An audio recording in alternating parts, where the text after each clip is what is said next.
When we met, you were working directly with fairly large name in NFL sports specifically, right? Nick Bosa. When I met Nick, he was just recovering from a very serious knee injury. Nick Bosa, the reigning defensive rookie of the year, knocked over. I went down early in the game. I twisted my knee and I knew it was going to be pretty severe. And right when that happened, all I wanted to do was get started on the recovery. Juicing changed my life. You could tell after a lot of time of staying consistent with it, you feel better and you perform better. And the stakes were high with Nick too, right? Because he's trying to recover. I mean, he was the defensive player of the year. Because you're an established chef. You've been cooking for the CEO of Pan Am, and you've been personally invited to the Phantom of the Opera by Andrew Lloyd Webber. But it's like, oh, I hope Nick Bosa likes my food. And he came back and said, "Oh my God, Anna, I need to tell you, my trainers were so impressed. What are you doing? What are you doing?" Welcome, Anna. Thanks for being here. And welcome back to New York. Is it right to say welcome home? I know you've lived here, among other places. We'll get into that. But how does it feel to be back in New York? Feels great. It's such an energetic city. And, well, thank you for inviting me. It's a pleasure for being here with you. And yeah, home, United States, definitely is home every time I come. Yeah. And New York, yes, where my career really started. That's right. That's right. Have you noticed anything different since your last time here? Not really. I know new restaurants open and closes, and it's basically the same. Right. Of course, more high-rise buildings and so Sure. on, but the energy of the city doesn't change. That's right. I The don't energy think stays the same no matter how much stays, they're yes. turning part of it into an art decorative exhibit these days. Yeah. But with that in mind, I mean, the, journey that you've been on, right? I know New York is only a part of that. You've been to London, you've been to Tokyo, you're from Rio de Yes. Janeiro, Miami, right? Yes. Lisbon, Australia, right? Yes. So maybe it's easier to ask you, are there any places or let's start with continents. Are there any continents you haven't been to? Antarctica. Antarctica, right. I think you need special permission for that these days. Yeah. And I think Antarctica is the only one. Because I've been only on the North Africa because I was in Morocco last year. Yeah, So I think I've covered. so you've checked all the major boxes. Yeah, All right. I think so. Okay. Well, and coming from Rio, right? I know that's where you got your start. That's where everything sort of jumped off for you, right? So I'm from Brooklyn, right? Brooklyn, New York. I have no frame of reference for what that's like. So set the stage for me. What was it like growing up there? Well, I was born and raised in Rio de Janeiro, Brazil, and pretty much the idea, Rio, people immediately think the beaches of Rio, Ipanema, Copacabana, very, very famous, right? So I grew up in that environment. It's a tropical country, so it's hot all year round and Right. hotter in the summer. Yeah. And the southern hemisphere, so this time of the year, it's the end of the summer. So with that idea, growing up on the beach, you're very body conscious Sure. from a very early age. Sure. And that pretty much shaped my growing up, my teenage years especially, on having that body conscious. You also thinking of what's healthy to keep that good looking body. Right. And I mean, the amount of fresh fruits and produce, though, that you had in Rio, I mean, that's something that was, obviously part of the culture, part of, the environment. But it wasn't until more recently, or at least until after you got out of Rio in the beginning, where you were more exposed to the fresh vegetables that you've been incorporating into some of your juice recipes, though, right? Correct. Because it's a tropical country, so the abundance of tropical fruits That's what I grew up with. And of course, citruses. Brazil is one of the largest producers of orange juice in the world. So citruses have been available all year round. Yeah. And it was always blended. The juices were made in a blender, not really a juicer per se. Sure. So it was always, the fruits, some ice, and that was it. We drank that juice, mostly fruits and tropical fruits. So if there was a blend, there would be maybe papaya and orange together. Right. That was a very common one. That's probably the most popular. If you were blending fruits, that would be that combination initially. And then later on, like I remember maybe I was 17, 18, and somebody told, carrots give a great tan. That's one thing that if you keep drinking carrot juice with orange, that will get an incredible skin. Because mind you, back then, I don't want to give away my age, there were no sunblocks. There was no, SPF. Right. There was none of that. You just bare skin taking in that, sun super strong. So carrots were great for, your skin. So then we started drinking a lot of carrots and orange, but then you had to strain it. Yeah. A raw carrot, and you blend it, it still has smaller particles. Of course. So it needed to be strained. But yeah, I drank a lot of that. So it was like early sunblock, right? Before there was sunblock, you were trying to hack the biometric sunblock, right? Yeah, exactly. We were like comparing the palms of our hands. I'm like, oh, mine is more orangey. I've been drinking a lot, like as if that was protecting us from the skin cancer. But we didn't even use those words, It was about the tan, not about protection. Right. It was all about the end result, right? Exactly. Getting that cinnamony tan, not getting red. But no, you had to find the right balance, right? And so the carrot juice was a natural enhancer, the original tan enhancing. Right. But it was never drank pure carrot juice. It was a perfect blend with orange because then there was vitamin C.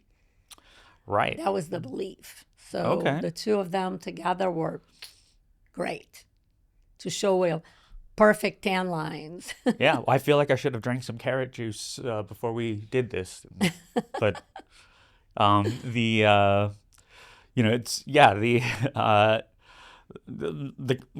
concept is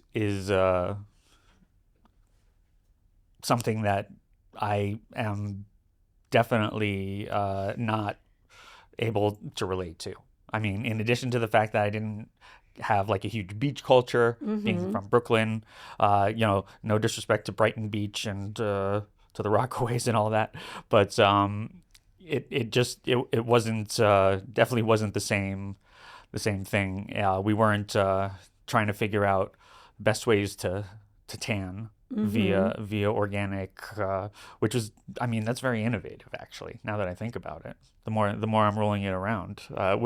Was there anything else that you guys did that you tried to hack through food? Actually, it was pretty much exercise because again, it's all about your body image. Right. And your beach body. Exactly, beach body, beach ready. It's the tan, it's the body, and the beach is to this day a form of socializing.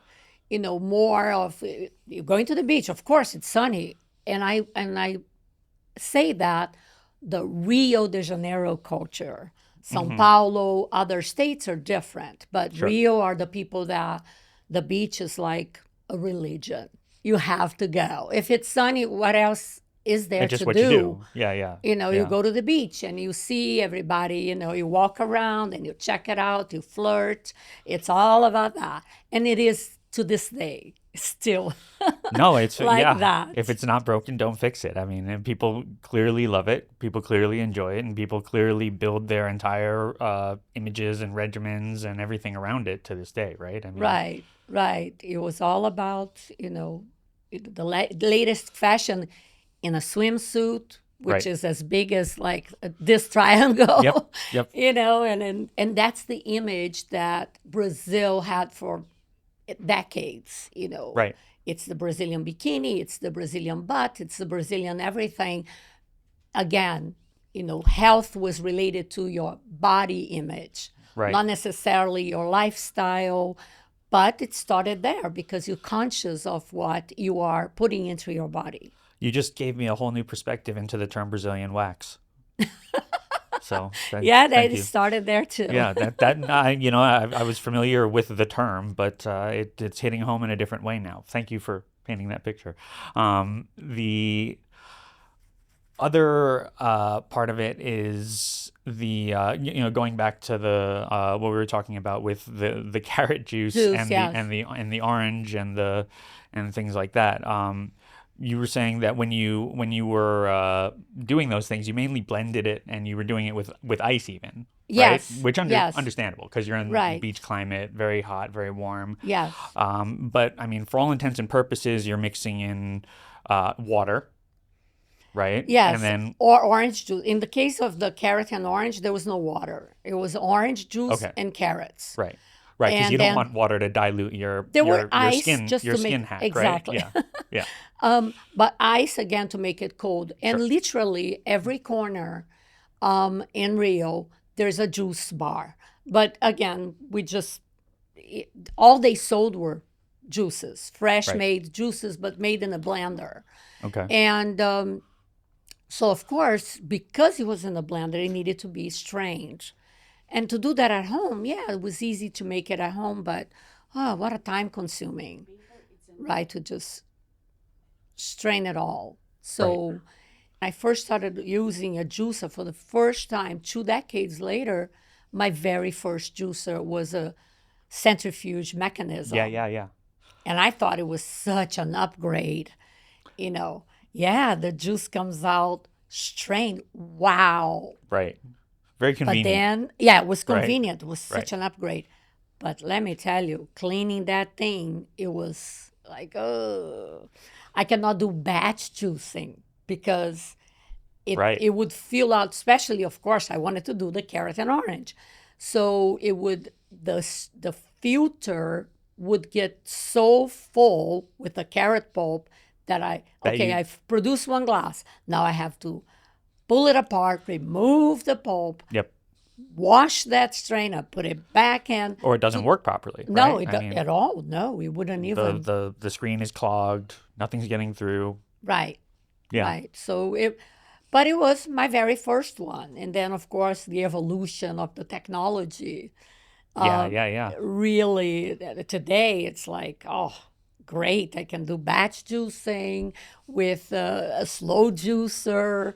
The centrifuge, that's another problem. Obviously, decades ago, when I first got my first juicer, I didn't realize that the heat and the blades Yeah. that were killing the nutrients Right. of whatever by oxidation. Oxidation, exactly. So, but again, I thought this is the best that I can do for my body now. Right. So looking back is like, oh, okay, so it's an evolution, and it fit the purpose at the time. But I'm thankful for the technology today. Yeah, no, well, that's why Hurom invented the vertical cold press juice. The goal was to solve all of those problems. Exactly. Right. Hard to clean. Well, we're gonna put Much easier. very simple components. We're gonna make it easy to assemble. We'll make it easy to disassemble. We'll make them easy to clean. We'll save time. Mm-hmm. Right. We'll use gravity to help the feeding process. Right. We'll innovate. We'll make models that are easy to clean specifically, even though they're all easy to clean. We'll make travel size juicers like this guy, one. like the 310.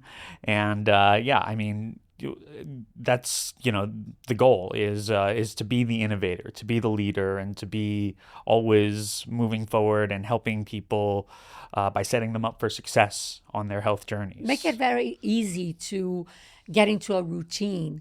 When I first was introduced to Hurom juicer, I was so impressed because I was already working as a personal chef with athletes, Yeah, yeah. and I was so impressed with, especially, okay, the Easy Clean was amazing. That saved me so much time. And the yield, that was super impressive to Right. me.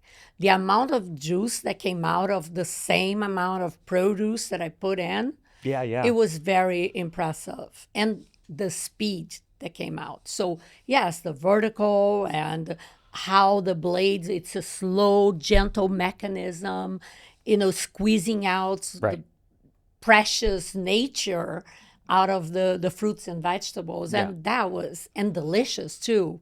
Knowing that that way I was getting all the nutrients alive. And I could feel it, especially with green juices.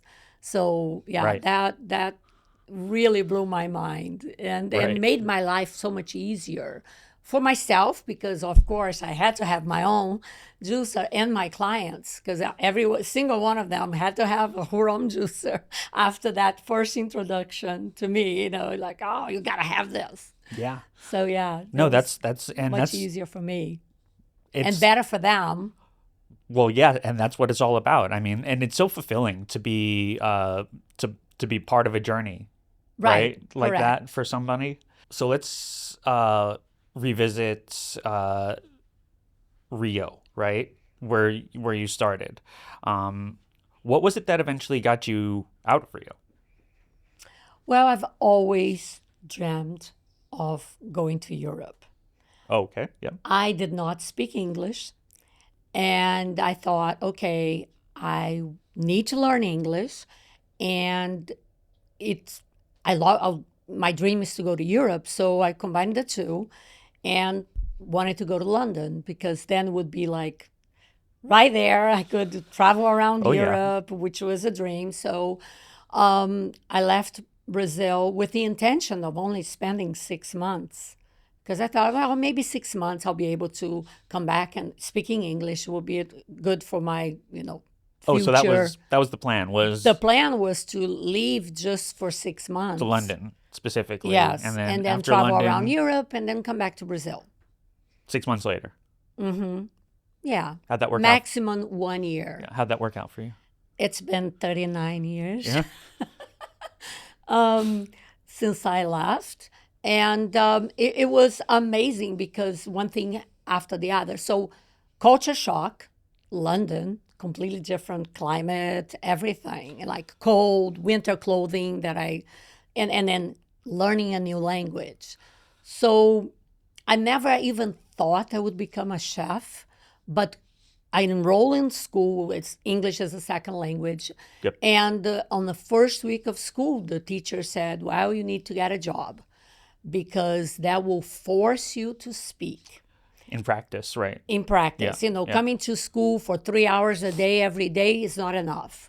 When you're living with other Brazilians and, Oh, yeah. I tried to hanging learn out. French in third grade, and we spoke French for maybe 20 minutes out of a, class that lasted 40 minutes that met twice a week. Yeah, And then, it doesn't sink in. no, nobody spoke French in the hallways after that, right? I mean, Right. So, and the funny thing is that he recommended to get a job in a restaurant because you are forced to speak. There will be people in where did I get a job? In a restaurant in Covent Garden. Covent Garden is like getting a job in Times Square. yeah. Yeah. So you really Tourists. eased into it. Yeah, you Oh, really just, Oh yeah. Yeah. And you just like, when the menu has numbers and the person, so the first thing I needed to learn were numbers okay, this Right. menu number 17, menu number, for table example. numbers, all those, Yes. right? Yeah. Yes. So that really got me, speaking very quickly. So 2 months of school and a job at the same time, but that led me to really like that pace of working in a restaurant. Of course, I was a waitress, but I used to be watching the kitchen, not allowed to step into the kitchen. No, no, no, Oh, no. no. Oh, no. And so I was always watching the chefs, and I was fascinated. I was like, "Wow, this is great." It's like a ballet back there, right? Yeah, there. it's It's a ballet, yes, because there's so much coordination with the preparation and putting the dishes together.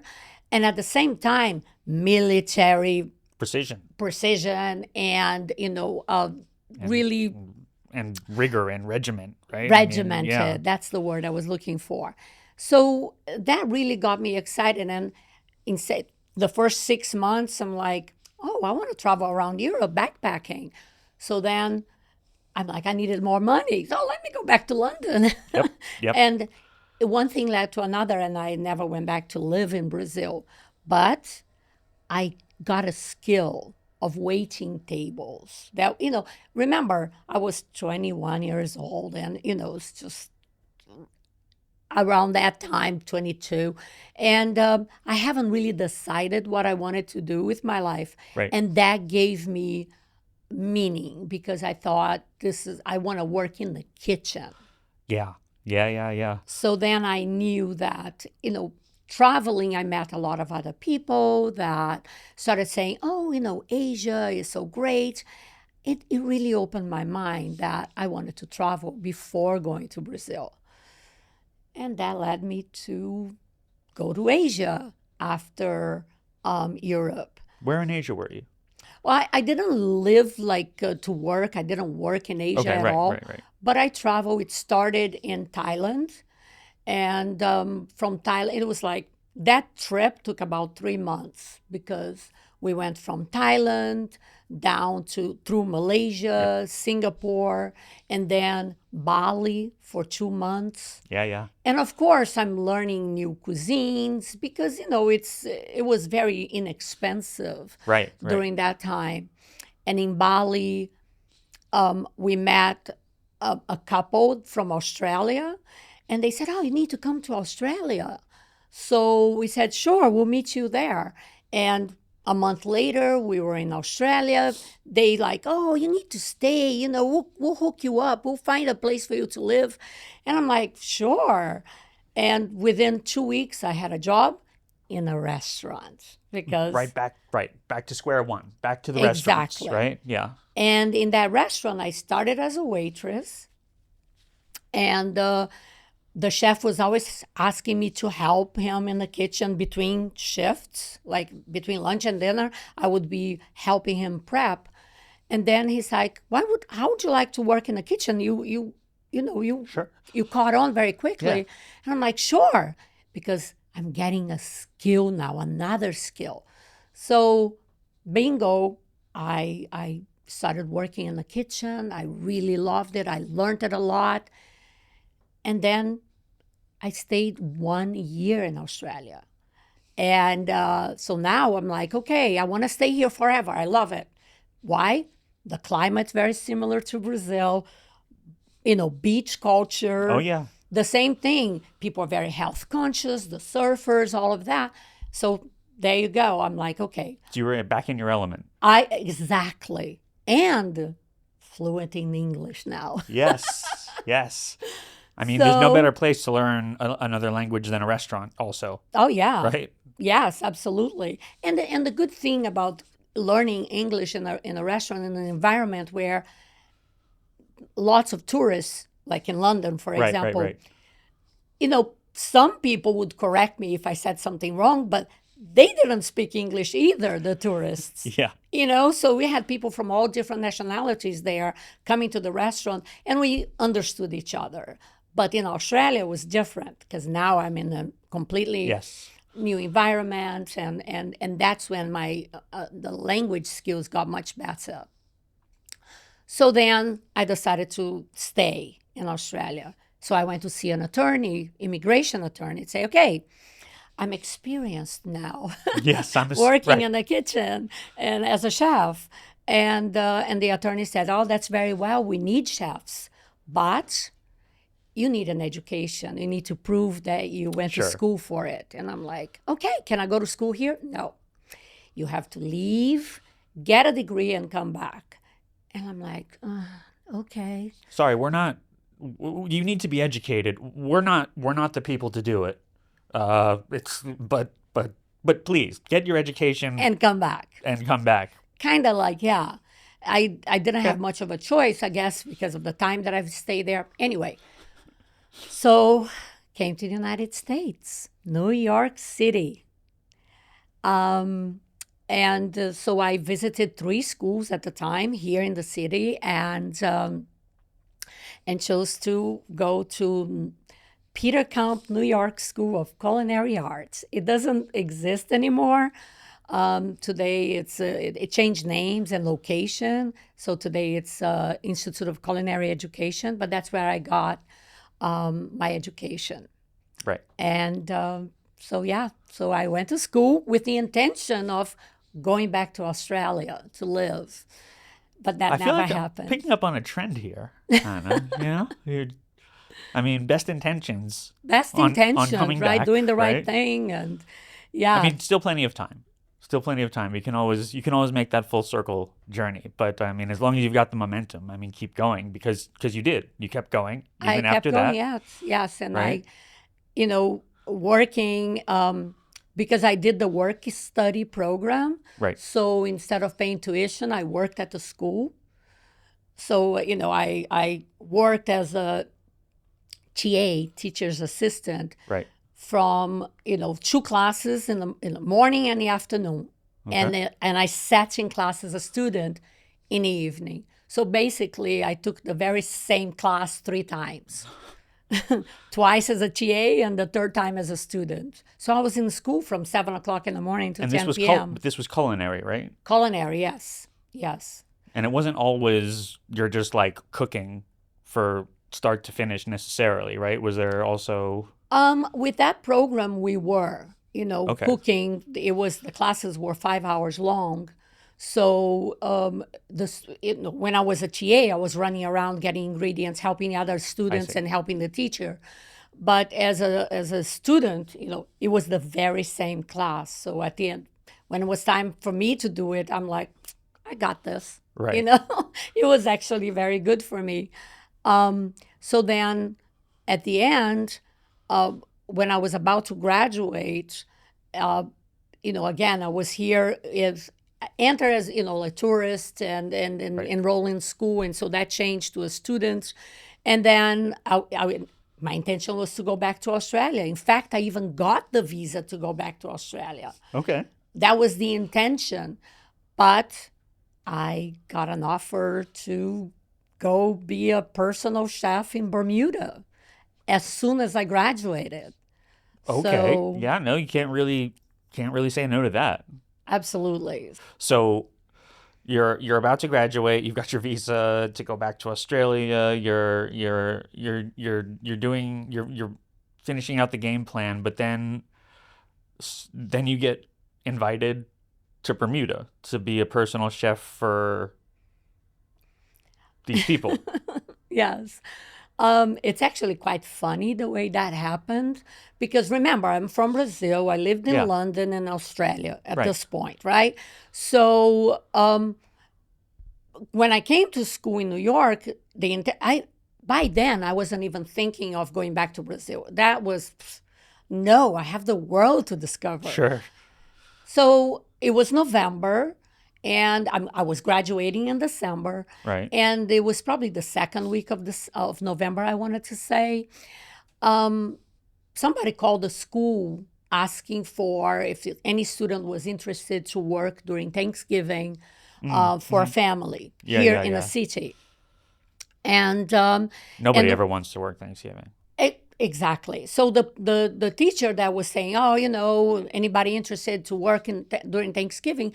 And I look around and the other students were like, I don't work Thanksgiving. I'm going to go visit my family somewhere else. And da, da, da. Nobody wanted to work Thanksgiving. And I'm like, what is Thanksgiving? Because I had no idea. It's like, oh, and of course everybody laughed and that's when we eat turkey. It's time and a half. Time and a half. It's time and a half.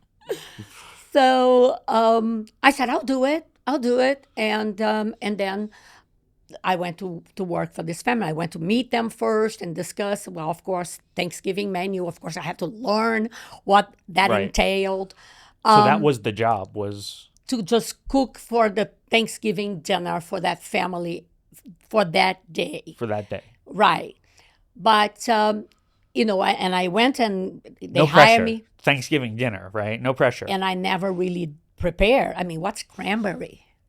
Cranberry Really? sauce, yeah. Cranberry sauce. Yeah. I had to really learn, the week before all of that. Roasting a turkey, okay, no big deal. Sure. But all the stuffing and then all the pecan, all of the, The trimmings and the all that. trimmings, Yeah. all of that, I had to learn the week before, really, literally, because I got hired to do it. But I'm like, okay, how can I execute this? And was nerve wracking. But as I did that job, it was the CEO of Pan Am Airlines. It was a big deal. It was like, Did you know that? I didn't know. I learned after the fact that I did because they liked it so much that they said, oh, can you come back Saturday and do another dinner? And then I came the Saturday and they said, oh, can you come, next week? Yeah. And so when I came the second time, they said, oh, would you mind coming to upstate New York? We have a home there. And do you mind working during Christmas holidays? And I'm like, sure. But between that time, they said, oh, we have a residence. Our main residence is actually in Bermuda. And we need a chef there. And I was like, oh my God, Bermuda? And so I accepted this job to go live in their super nice mansion on the water in Bermuda right after I graduated. When I came back to the school and told everybody, they're like, excuse me? And I'm like, yeah. So that's how it Providence. happened. So I ended up in Bermuda cooking, working for them. It sounds like the full-time. beach just keeps calling you back. I directly, can't get right? away. Yeah. Well, yeah, keep me on my toes on keeping healthy and beach body ready. That's right. And helping others Exactly. do that, right? Do the same. Yeah. Yes. So I mean, you're so far out of my depth now. I mean, so now you're in Bermuda Yes. and you're working for the CEO of Pan Am, Yes. and There is a ultra high net worth family. So Yeah. They love to entertain, of course, and that's why they needed a personal chef. right. I had, when I left Brazil, I left with my boyfriend at the time. We did this together. Everything that I told you before, I had my boyfriend at the time with me. But when we arrived in New York and I went to school, we decided to get married. So we got married here in the city. Yeah. And City Hall. And so when we went to Bermuda, we went as a couple because they wanted they needed a couple. Sure. So it was perfect. He was the butler and I was the chef. And because they entertained a lot, and of course, very important people were their guests. Do you mind if I ask quickly? Does the chef outrank a butler on the household hierarchy, or is No, it that's a or is good it question. is it apples and oranges? I Is think it- it's apples and oranges. And then I think it would be if it was in a restaurant, Right. setting, the butler would be the equivalent of the general manager of the restaurant. Really? And the chef would be the executive chef. Sure. So, but again. So you were in charge then. uh, That's what it sounds like. Because I've been the general Yeah. manager of a restaurant, and the chef was the boss of me. yeah. Kind of, yes. Yeah. Okay. Yeah. Can you help me understand what it was like to be in Bermuda in a place like what does the house look like? What's the environment? I mean, were you in like a secluded sort of an area, or I mean,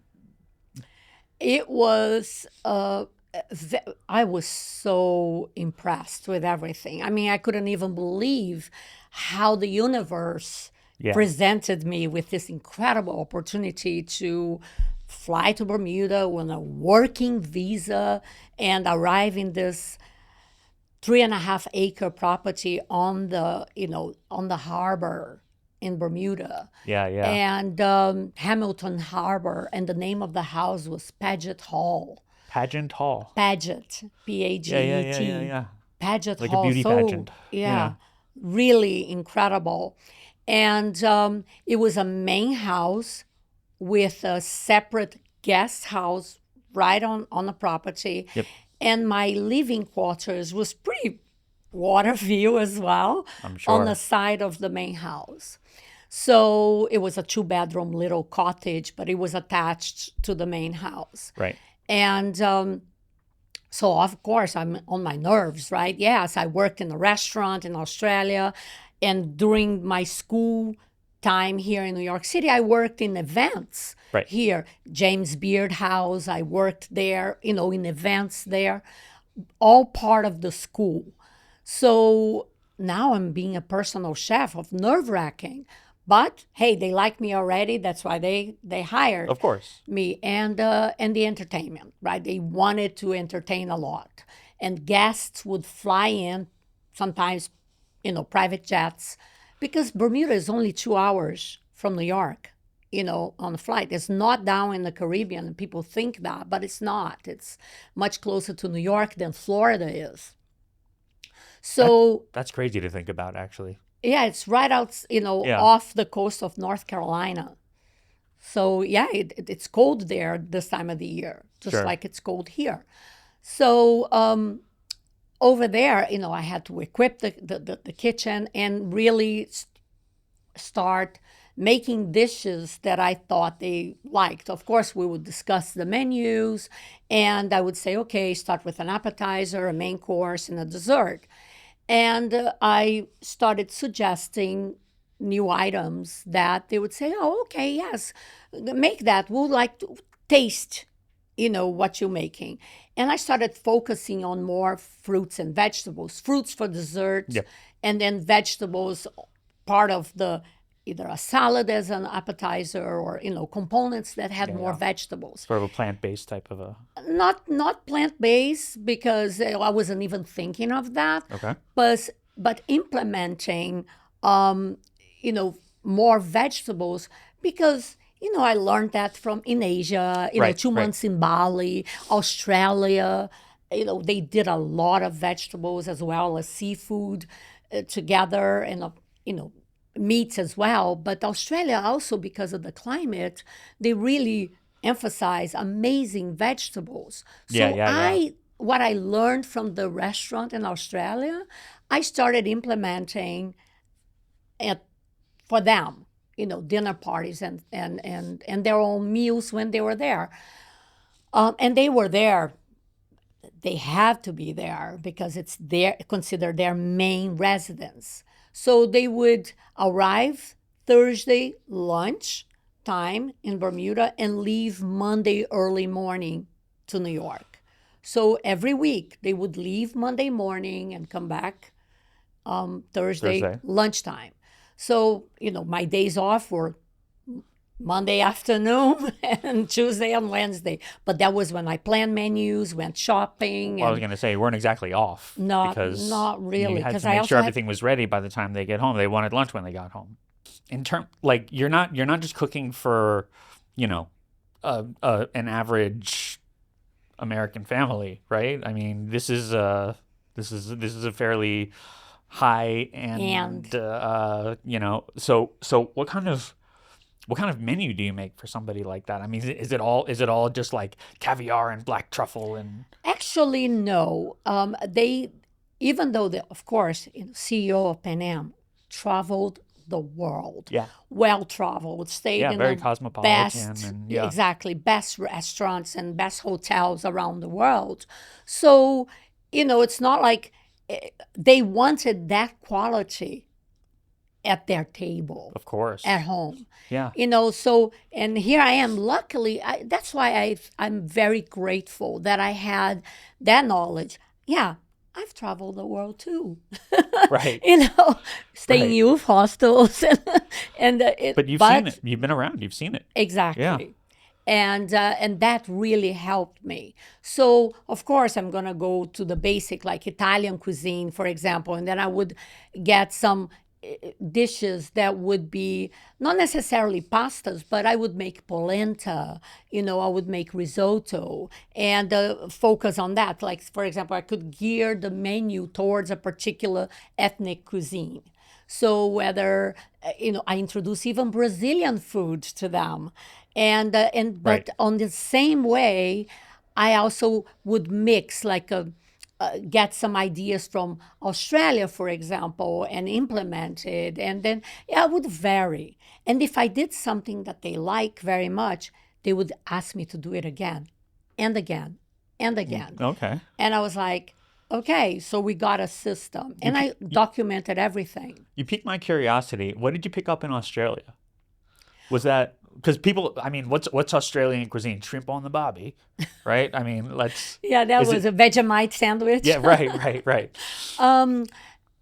At that restaurant, also another blessing, the chef that trained me, obviously this was before I came to culinary school here. He was from New Zealand. Okay. He had worked in Paris, Oh, and he also worked in Spain and India. So he had Wow. his own philosophy. So he was very creative, and he implemented, from French cuisine, of course, a lot of cream, butter, and all of that. That's unhealthy. But Spain, it's more based Oh, yeah. tomato, olive oil, Right. garlic, and all of that. So he would not necessarily focus on French cuisine so much, but he would blend the two. And then in India with the spices, yeah. different curries and so on. So, and all seasonal. So in Australia, seafood all year round. Right. And with that, he would rotate with the ingredients that were available, like the fresh produce available there. And so there they would create dishes based on that. Greens, especially, spinach and Yeah. broccoli. And he'll make amazing combinations. Hmm. And sauces with that, like a yellow bell pepper that he would roast on an open fire and then make a sauce with white wine and finish with a little bit of butter. So it was all this velvety yellow, bright yellow from the yellow bell pepper, Okay. and really exquisite. So, of course, I implemented all of that knowledge and experience with Mr. and Mrs. Acker, which were my employers. And of course, they wanted to show off. They were inviting all their guests, dinner parties, Fridays and Saturday nights, Oh, yeah. and lunches around the pool. I was busy. I was working a lot, but it really brought my artistic side, because it was not necessarily just what I was doing with the vegetables and the grains and all of that, but the color palette on the plate. Sure. Making it bright, making it pop, texture, temperature, and all the flavor, the Right. senses. I tried to Right. incorporate. And that really got their attention. Sure. I mean, So it sounds stimulating. Yeah, I mean, which is the goal, right? I mean, you're checking smell, taste, touch, sight, and as far as being in a tropical environment and coming from Rio, did you bring back any of like your old your juicing or your juice inspired loves from the past? I did, especially with citruses, because in that property we had a citrus orchard. We had fresh grapefruit, pink and Ooh, yeah. regular grapefruit, and 2 types of oranges, and 1 lime tree. So yes, I did fresh citrus juices for them for every morning. And one thing that I started doing there for the first time, when I traveled through Italy, I loved one of the beverages. Now it's available here, but back then it was not. It's called orangina, Oh, yeah, absolutely. right? Which is a sparkling Sparkling orange drink. soda or drink, Yeah. right? It's not really a soda because they claim it's made with, natural juice. Right. Like Well, a carbonated orange juice. Exactly. Yeah. So I started doing that for them, you know, Okay. and but also they love their white wine because of the Yes. climate. It was so they drank a lot of rosé wines, and I started because that's when they started. Oh, can we start getting healthier and having more Yeah.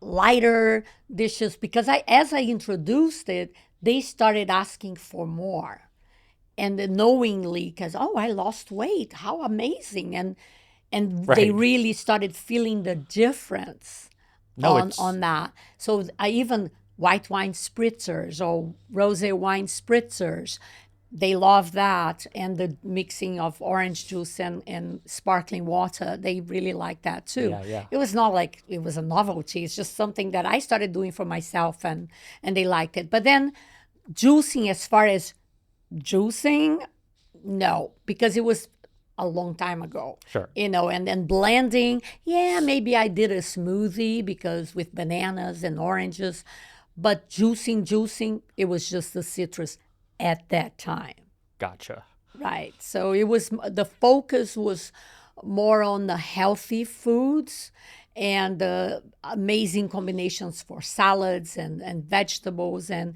that caught the attention of even their guests, Right. local guests and people that came from the United States to visit, spend the weekend or something. So people were like, wow, what is this girl doing? Can you expound upon some of the takeaways from working in an environment like that, right? I mean, you've basically got unlimited resources, Unlimited. right? Yes. It taught me so much, and very, very high standards. So, I had to catch up really quickly because I've never worked in an environment like that. I had to manage the shopping, even keeping the cellar of, wine cellar stocked. Ooh, right. It was all part of my duties to do. So you're teaching yourself to be a sommelier a little bit too, right? Not really a sommelier. It's funny because I wanted to say that by then I was 28 years old, 26, 20, around that time. Yep. I wasn't really into wine. Sure. So, and even though I was the one responsible for the cellar, but it was not something that I had developed yet. But unlimited resources, and not only with the food, because I could buy basically anything and everything, and what was available in Bermuda. That's the other thing. Bermuda is an island. Right. They don't, even produce needs to be imported. If it Yeah, doesn't rain, they have to import water because there's no mountains or rivers in Bermuda. It's a dot in the middle of the Atlantic Ocean. So everything needed to be imported, and of course, very, very expensive. But there was no limit with, how much I could spend. In addition, the variety of china and crystals and the linens, everything, because also setting the table, it was amazing. It was such an important part of my career that I learned all of that. The standards were very high. There was no excuses for anything. One day I had, just to give you an example of the expectation, okay? We had an outside grill, gas grill. Yep. By the way, the kitchen was equipped with, state-of-the-art commercial stove, beautiful, but there was no grill inside. I mean, I even had a hood. You had a hood. Like it's a commercial kitchen, like beautiful. Yeah. But in a home setting. But the grill was outside, a regular big grill that you can buy at, Home Depot. Yeah. But it was a very good one. outside. So I was grilling, for lunch, but I remember vividly, it was swordfish. So I served the appetizer, which happened to be a chilled soup, and I homemade bread. Yes, Nice, I beautiful. did that too. And so I served the food, the soup, and I went outside running to grill the fish because I turned the grill on earlier to get the griddle very hot Yeah. to just sear the swordfish and bingo. Right. I went outside and the grill was cold. I ran out of gas. The propane was empty. And like panic attack. I'm like, oh my God, oh my God, oh my God. And I told my husband, I'm like, bring more bread, offer butter. I have to get the grill hot Yeah, to grill the fish. So anyway, the entree was late, right? So everything worked out fine. The guest left. It was lunch. She came in the kitchen and said, what happened?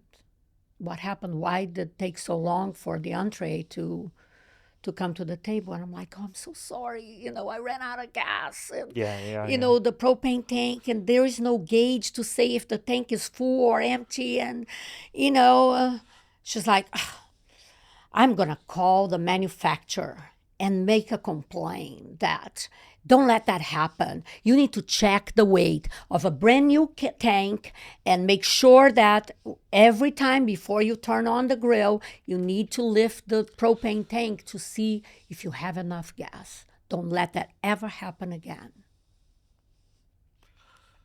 Well, you know how to check your propane levels, right? You pour hot water over it. Oh, how? Yeah, and? And then you put your hand to it, and wherever it's cold, that's where your propane starts. Oh my God. Yeah. Wow. That's, I wish I could go back and... I've never heard of that, yeah. but thank you. Yeah, you take very hot water, you pour it over, and then you touch the metal, and where it's icy cold to the touch, that's how much propane you have. Oh, wow. What a trick. That's great. Thank you. You learn something every day. Right. So she comes in, she's telling very, obviously can't have any room for error, right? A lot of that has to do with the, not only the fact that they are who they are, right? But the caliber of guests that I'm sure that they had, right? Yes. I mean... They're all pretty much on the same level. The governor of Bermuda came.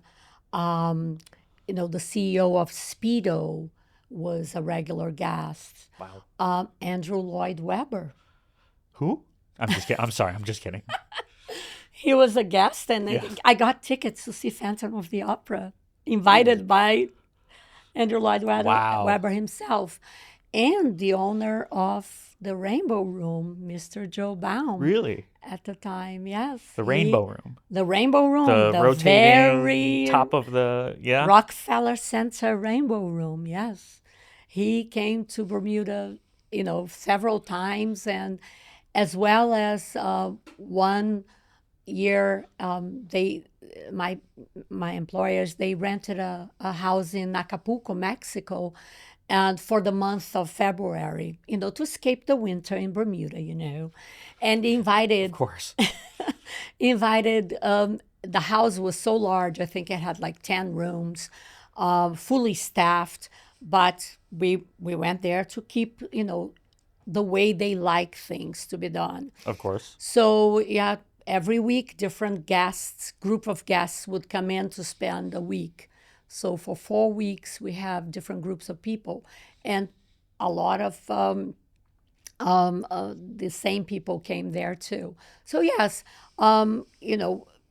celebrities and so on. So yes, everybody with the same high level of expectation, and that was very good to give me a base in my career. Yeah, because when you serve at this level, you can always do down here. Sure. And that's something that I always told my students. Learn the highest skill you can get. Right. Because you are in this level. You can always lower and be more casual and so on. But Right. if all you know is the casual, right? You can't No, it's not you. Right.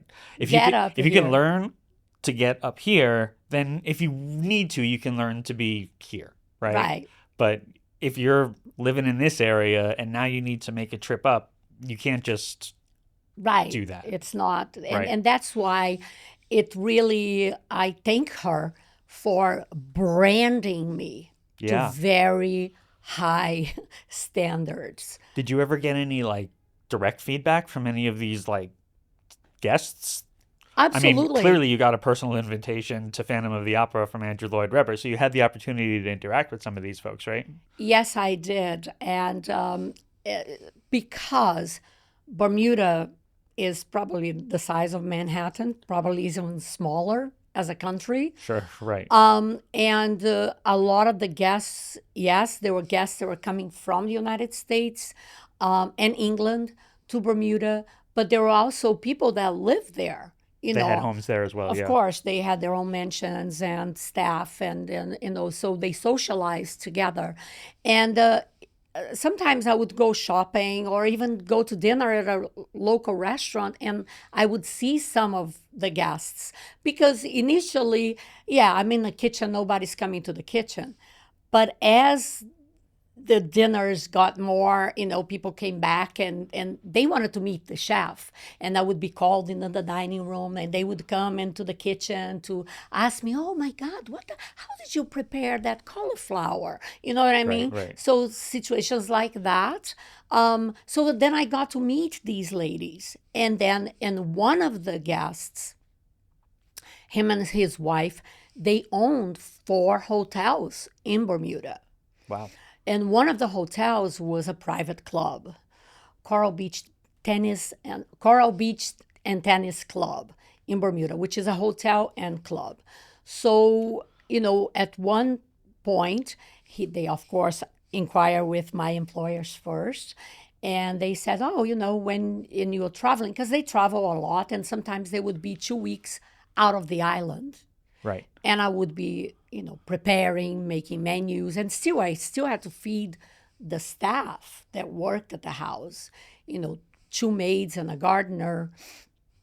So I had to feed them too when they were out of the island. So he invited me, oh, how would you like to teach some of your amazing cooking skills to some of the club members? And of course, he inquired my boss Right. earlier. And I was like, yeah, sure. So that was my putting my toes on the water of teaching. I didn't even know that one day I would become a professor of culinary arts, but that was my very first experience teaching. So I designed a cooking class. It was 5 days long and teaching everything that I served at Paget Hall. Okay. So I had 20 ladies signed up. Yeah. Really? 10 on the first week and 10 on the second week. The very same course. It's because the demand was so big that they decided to do 2 weeks. And with graduation, I did this mini, cooking camp. Yeah. And it was a huge success. And of course, he offered me a job being a spa chef at the hotel. Because then I started calling the cuisine, I labeled spa cuisine. Okay. So you're building a brand now. Well, yeah, because the only places, and that's when I noticed that back then, there was no healthy cooking, right? I grew up with that mentality. I saw that in Australia. I saw that in parts of Europe, especially in the south of France and Italy. The ingredients were healthier. Right. But we didn't label that. But here in the United States, people checked into a spa resort, especially celebrities, to lose weight. They would check in, the Pritchkin resort where you learn how to eat healthy, or because you had a heart condition or Okay. something. It was, that's why you would check in. What was the Canyon Ranch? Back then, Canyon Ranch was like, wow. Places that you go to lose weight and, spend a week and lose Right. 20 pounds. I don't know. But Fitness camp. that was or- the yeah. the idea. It was not really to teach you to have a healthier lifestyle. No, it was about achieving that specific goal. That's it. And Very you short-sighted, really, right? Exactly. Not setting yourself up for long-term success. Right. So when I did that in Bermuda, it caught people's attention, and then, it became a buzz. And then he stole me from Pageant Hall and offered me a job as the spa chef at the hotel. So that's what I did. I went to be a chef of spa cuisine, and that with Mr. Baum Right. from the Rainbow Room. When he came to Mexico for invitation to be there for a week, and during that week he would always come in the kitchen and ask me, "What are you making today?" And inquire about that. And I would discuss with him, and he would mention something, and I would ask him, "Well, what would you like? What would you prefer?" And he would give me ideas, and I would follow on his lead of the ideas. So he was really taking a more proactive and role really in picking my brain, let's say. Yeah. And because he met me in Bermuda prior. And so he said, when you go back to Bermuda, which way are you going? And I'm like, well, I do need to fly to New York to make the connection back to Bermuda. And he's like, why don't you spend the weekend there on the way back to Bermuda in New York? I would like for you to come and have dinner at the Rainbow Room. And I was like, oh my God, because I knew the name from being in school here. Oh, you got a job at the Rainbow Room? Wow, you go. That was a big deal. And so I'm like, oh, I'm going to get invited. Wow. So I didn't even have clothes to to go to dinner there. Right. And so on the way back, we had to stop in New York. And of course, I went shopping to get an outfit to go to dinner. And we were treated like red carpet all the way. So then Monday, I wanted to go to Mr. Baum's office and thank him personally before catching the plane to go back to Bermuda. Right. And that's when he's like, oh, you're very welcome. I'm glad you enjoyed it. And if you ever want a job in the United States, I'll be happy to hire you. And I was like, thank you so much, but I was going to say, yeah. I don't have a green card. Right. And can you help me get a green card? And he's like, sure. Well, it's good to know people, I guess. Yeah. So that's how it happened. Okay. And immediately I went back to Bermuda with smiles, Oh, yeah. year to year. Yeah. And started the process, applying for the green card. Right. And through that process, after, during the application process, it came to a point where I needed to prove that I had qualifications that no resident or American had the qualifications that I had. Okay. So you had to, right. So you were very confident in your resume, your abilities. Nobody else had what you had to offer. But how do you prove that? How do you put that into practice? Right. It was because back then I was just considering myself as a chef. Right. I got the education, I got the diploma. Yep. I am a professional chef.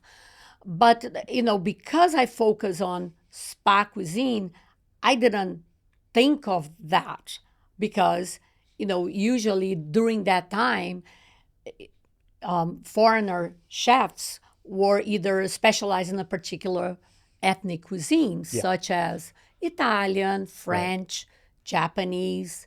So my attorney said, "Well, what is your specialty?" And I said, "Well, spa Spa. cuisine, is that a specialty?" And she's like, "Well, let's focus on that." And for that purpose, I needed to prove to the government that I'm not taking a job from somebody already here. Yeah. Yeah. You're So adding value. exactly. Yeah. So because I applied in New York, we had to put an ad on a paper at the New York Times for Small paper. Yep. it's very small, right? Might have heard of it.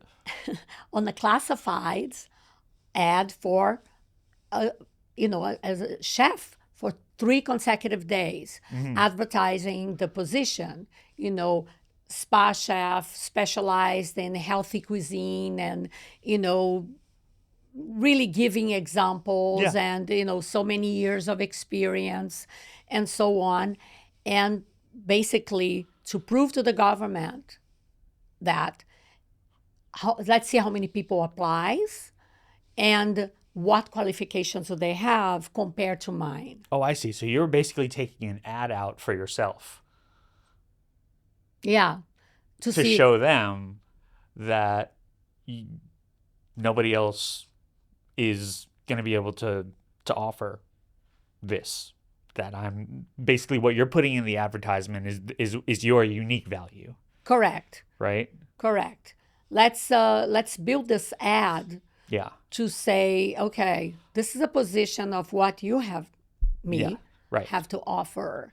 And So how many candidates are going to be able to meet what I'm I, bringing to I the was so table? scared of that ad because I thought, oh my God, it's the New York Times. There'll be a lot of people applying.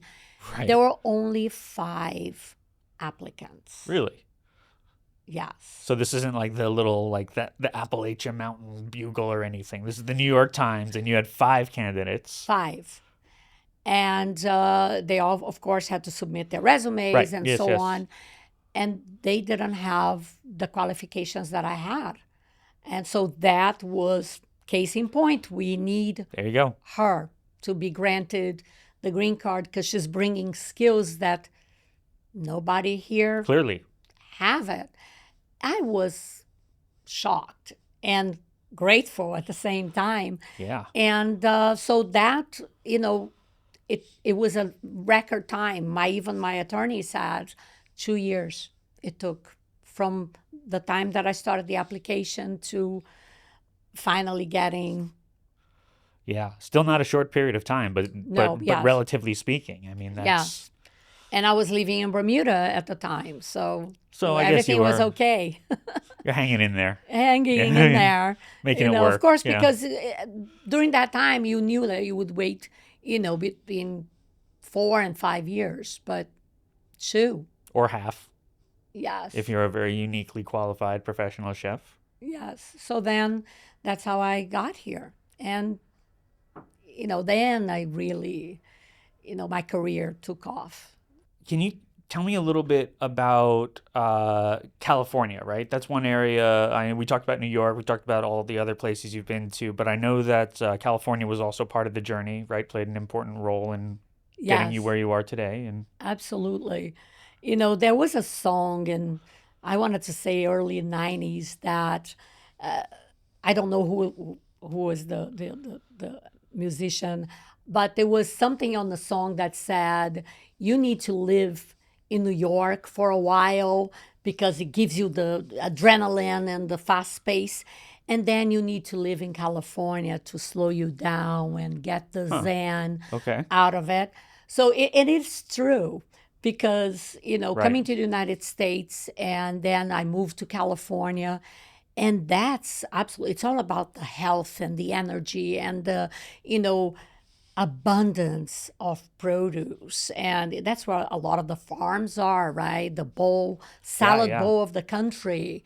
And the living there really gave a stamp of approval on what I was doing because organic, everything. They're And- the cutting edge of health and wellness and environmentally conscious and Right.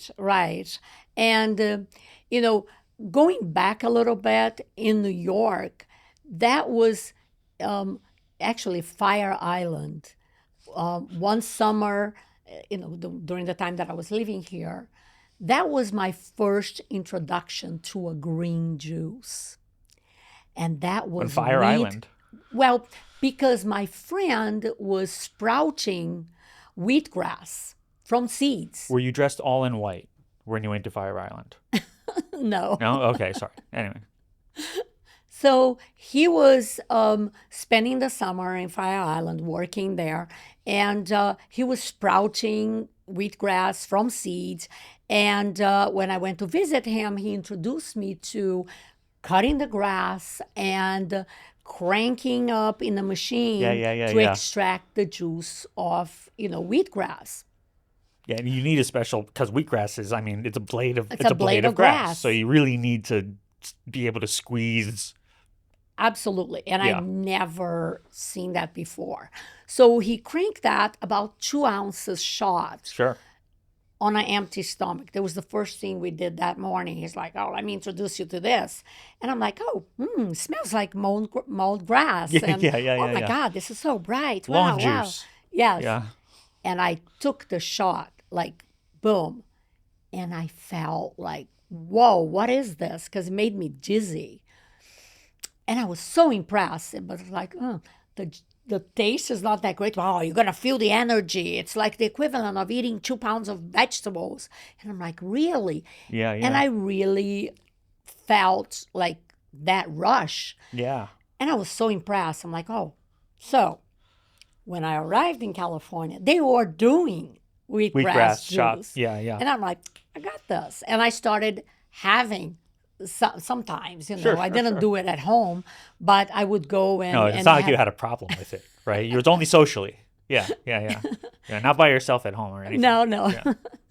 So, and with all that produce available there and seeing, that's when I started experimenting with wheatgrass. I'm not very keen on that flavor.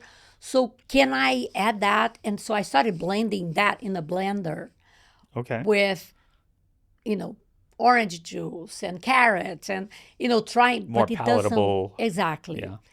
And it didn't quite, again, because it needs a slow juicing from the wheatgrass. So, yes, I started experimenting there. That's when I got my very first juicer, which was a centrifuge, and straining and so on. So, California gave me that base of health Right. and how good it is for your getting the nutrients alive, not pasteurized or anything. That was my being in that environment for 5 years. Right. Is that where you were teaching also, or? No, I that was the last place that I worked as a professional chef. Okay. I was Okay. working at a restaurant, and I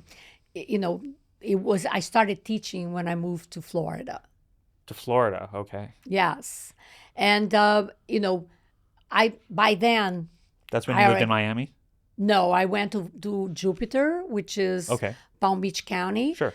But that was because by then, now I have a child, Right, right. which loved the juices, by the way, Of course. back then, and to this day. And so I knew that, working in a restaurant he was getting older, weekends, holidays, I wanted to be with him. Yeah. And so when we came to Florida, I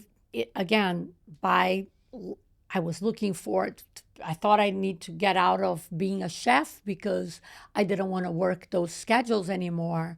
And I went to see a school for something completely different than working in the food service. It's not even worth mentioning. All right. But next to that school, there was a culinary school.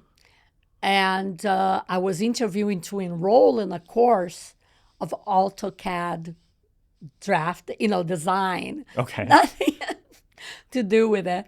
And the lady asked if it was a change in profession. And I said, yes. And she's like, from what? I'm like, oh, I've been a chef, la, la, la. Yeah. And she's like, what? You were a chef? And then she asked me, where, how long? And, what is your specialty? Right. And because I gave her that information, she's like, wait a second, let me introduce you to someone. Happened that she was married to the dean of the culinary school. And they were looking for a woman chef because they were having a lot of female students Yeah. coming in, and all the professors were male. Okay. So that's how I ended up teaching. So, and then 22 years teaching Wow. culinary arts. Wow. Okay. So that in and of itself was its own miniature tenure of that part of your career. Remind me how it is, and forgive me if I'm fast forwarding too quickly, but when we met Yes. in Florida, you were working directly with Nick Bosa. fairly large name in sports, in NFL sports specifically, right? Yes. Nick Bosa. Yes. And both of the Bosa brothers, I guess, right? Yes, Because they Nick were and both Joey. Nick and Joey were there during the off season, right? Yes. John Bosa's Sons. kids, right? I mean, that part. You were already, I mean, so far out of my depth, right? I have no frame of reference for any of this, but I mean, being the personal chef to an NFL superstar or a pair of NFL stars. I mean, that's Incredible. I'm speechless. Clearly, right? Like, so let's get some insight into that, I was still working as a professor right? at a university teaching culinary arts. And I got a call from an agent asking if I would be interested in cooking for an athlete, being, an executive chef, providing services for an athlete. And he gave me, this. I'm like, okay, yeah, sure, I'm interested, yes. Yep. And he mentioned Nick Bosa. I didn't even know who he was because I was not into football. And I said, sure, I'll interview with this gentleman. Yeah. And so when I met Nick, he was just recovering from a very serious knee injury. That was the ACL injury, right? Exactly. Yeah. ACL injury, which he just had surgery. And he needed, a personal chef to cater the foods for him, and he wanted to eat healthy. Right. He wanted to really in recovery at that point. Exactly. He was not even playing, right. Because of the injury, and it was still season. It was still football season, right. And we interviewed, and he's like, "Show me what you got." I want a healthy, I want nutritious foods, and I want to recover very quickly. And he actually shared with me that, previous chefs that worked for him, he always felt hungry. Mm. So I'm like... I mean, I'm sure Nick is always hungry, right? The guy is like 240 to maintain pounds that body. and 6'4". I mean, this guy is a walking calorie deficit. Yes, Yeah. Absolutely. Yeah, to satiate him, he had to eat a full meal every 3 hours. Yeah. Basically. Yeah. That's why he needed somebody to cook for him. And so I started. And I'm like, okay, again, the same nervousness that I had, Sure. 2 decades earlier, I had with him, because, of course, it's always that feedback. Is he going to like my food? Is he going to feel satiated? Can I just say that's how that's just a great reflection on what care and passion you put into your craft, because you're an established chef. You've been cooking for the CEO of Pan Am, and Joe Baum has been and you've been personally invited to the Phantom of the Opera by Andrew Lloyd Webber. But it's like, oh, I hope Nick Bosa likes my food. I mean, again, not to take anything away, right? But the fact that you were as invested in that as you are is just, I think, a great reflection on your passion for your craft and your how invested you are in people's journeys and helping people. I think that's amazing. Sorry to. Well, thank you. That's very, very nice of you to observe that.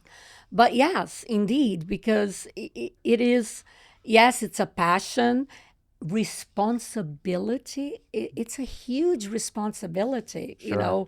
that, yes, I need to provide a very good service. It's the mantra, it's the Right. good service. And of course, it's in everything, the quality of what I'm making, and the service that I'm providing.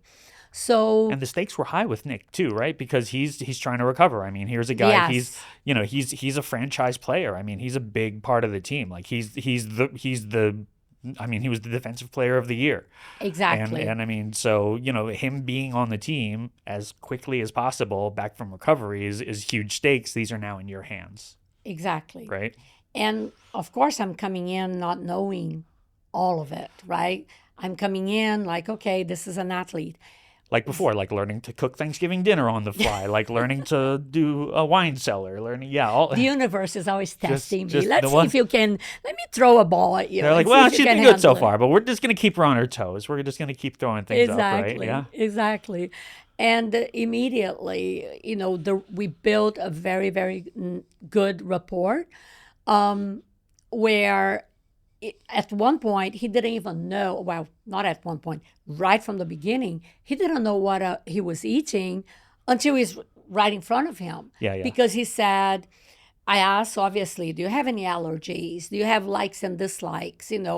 What is a no compromise? Things like that. So to give me a base of what I could create. Yeah, you got to set yourself up for success as the chef, right? I mean, Exactly. yeah. Yes. And, remember my first employer in Bermuda, there is no excuses. So I had already a very high standard. Like, Oh, yeah. I can't, no, Right, right. I have to do it right the first time. So, and unknowingly, he invited his brother, which I didn't even know he had a brother. There was also an NFL player for another team. He invited him to lunch. So all of a sudden, So now two he's- giants exactly. to feed. Yeah. Joey shows up and I serve them lunch. And of course, I'm like nervous. And then right afterwards, I'm like always asking. That's one thing. Communication is very, So very important. important. So important. So asking for feedback. Okay, was the portion size good, and so on. So I was working because immediately after that lunch, Joey said, "Can you cook for me too?" Of course. Of course you And did. I said, "Sure." So I was pretty much full time working for both of them, and within You didn't have to cook every meal in real time all the time, did you? I mean, no, okay. no, but I had to Right. make many portions. Yeah. So if I Well, 'cause came these like guys must be eating all the time, right? Like I'm saying, they're walking calorie deficits. These guys are monsters. They're just, yes, and the good thing is the discipline. yeah. A very good discipline. When you working with an athlete of that caliber, it's already incredible to be a professional athlete. Yeah. That alone has so much. They are required to perform at the top of their level, Yep. Oh, yeah. which requires the best nutrition Constantly. constantly, right? They need to feel good and have enough energy. Yep. So, when I came, I went shopping first. Sure. And I came to their home, separate homes, each one living their own Right. homes. Prep and cook, not only breakfast, lunch, and dinner, serve. When I was there, I would actually serve lunch and then serve dinner, but leave package. And a lot of times was the same thing that I did for lunch. Right. I would pack 4 more servings Yeah, of yeah, that.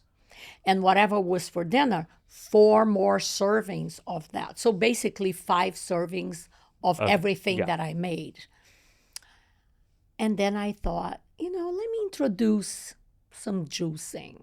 I asked him, would you be interested? And I brought my own juicer because he didn't have one. And I said, I'll make some juices, see if you like. And he's like, green juice? I'm not sure about that. Right. And I'm like, sure, I will give you 5 different flavors.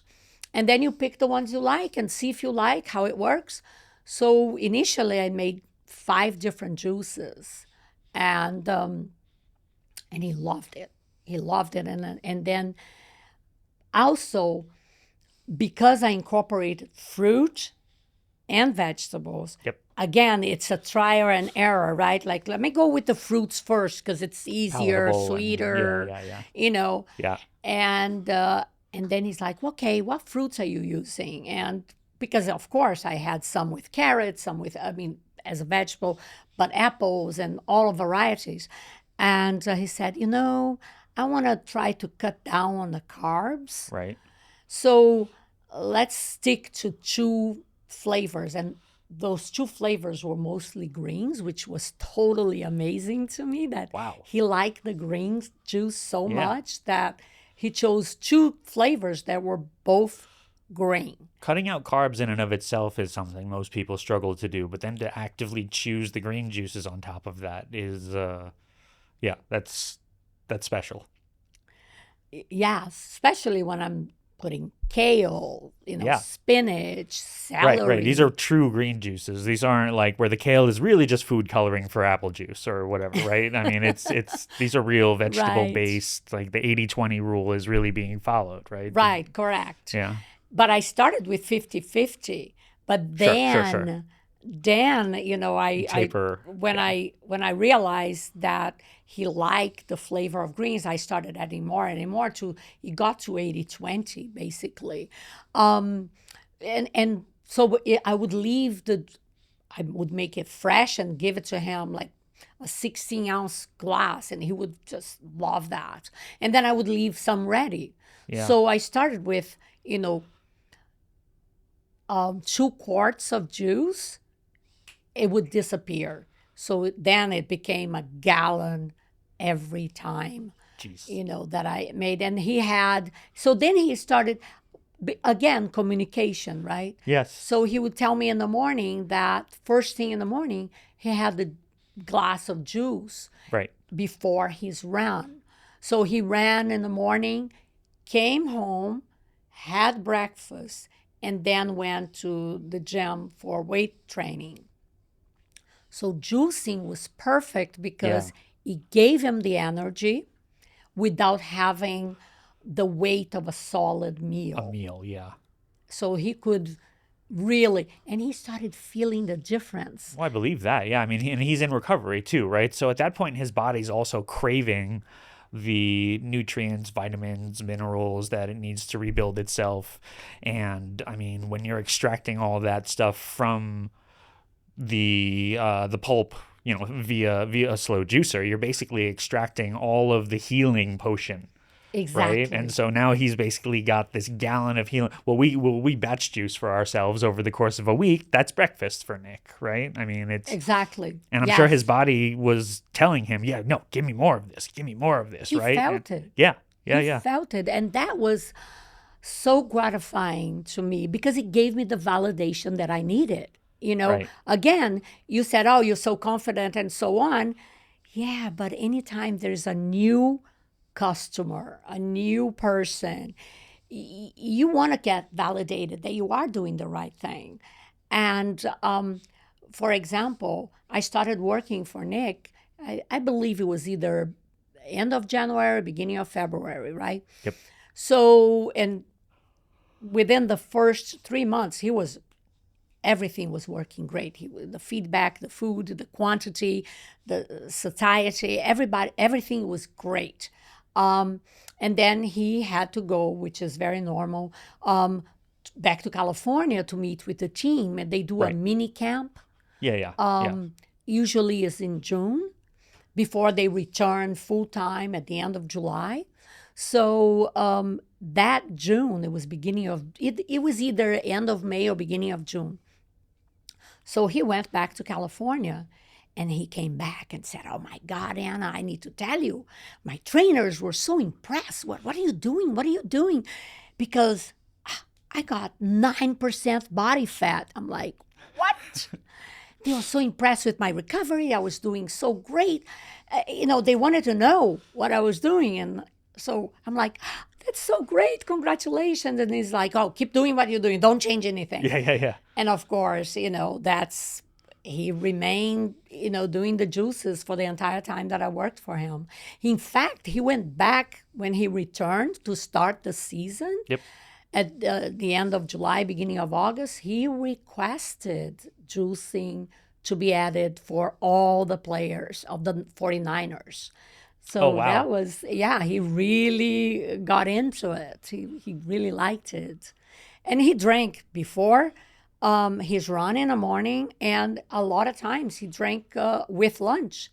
So he was having, because he felt the difference. It sounds like you worked a lot with Nick and not as much with Joey.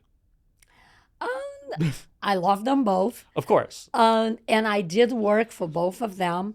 However, juicing, while Nick loved the green juices, not Joey. For Joey, it was mostly fruit. Because he again, same upbringing, completely different palates. And that's normal. Sure. Somebody likes sweet things, more Asian combinations, for example. Right. And some other people like more of the garlic and olive oil. And I just want to give those two examples. Right. But so you obviously took Joey's preferences into account and had to make different menus and for everything, Right. the menu and the juicing, completely different. While Nick was very restrict with his carbohydrates intake, Yep. Joey wanted the carbohydrates. He not as much, but he definitely more than Nick, for example. Okay. It is again, you what your body needs. And only you can tell, right? You can feel the difference. Okay, if I eat, and that's with me. Now I'm speaking about Right. me. Right. If I eat a lot of carbs, like in bread, I love bread.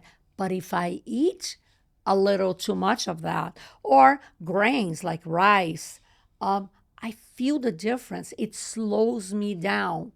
But if I eat and drink more green juices and eat more salads and and protein and not so much on the carbohydrates, I feel lighter, I feel better, I have more energy. But that's me. Some people need more carbohydrates because that's the fuel that fuel their bodies.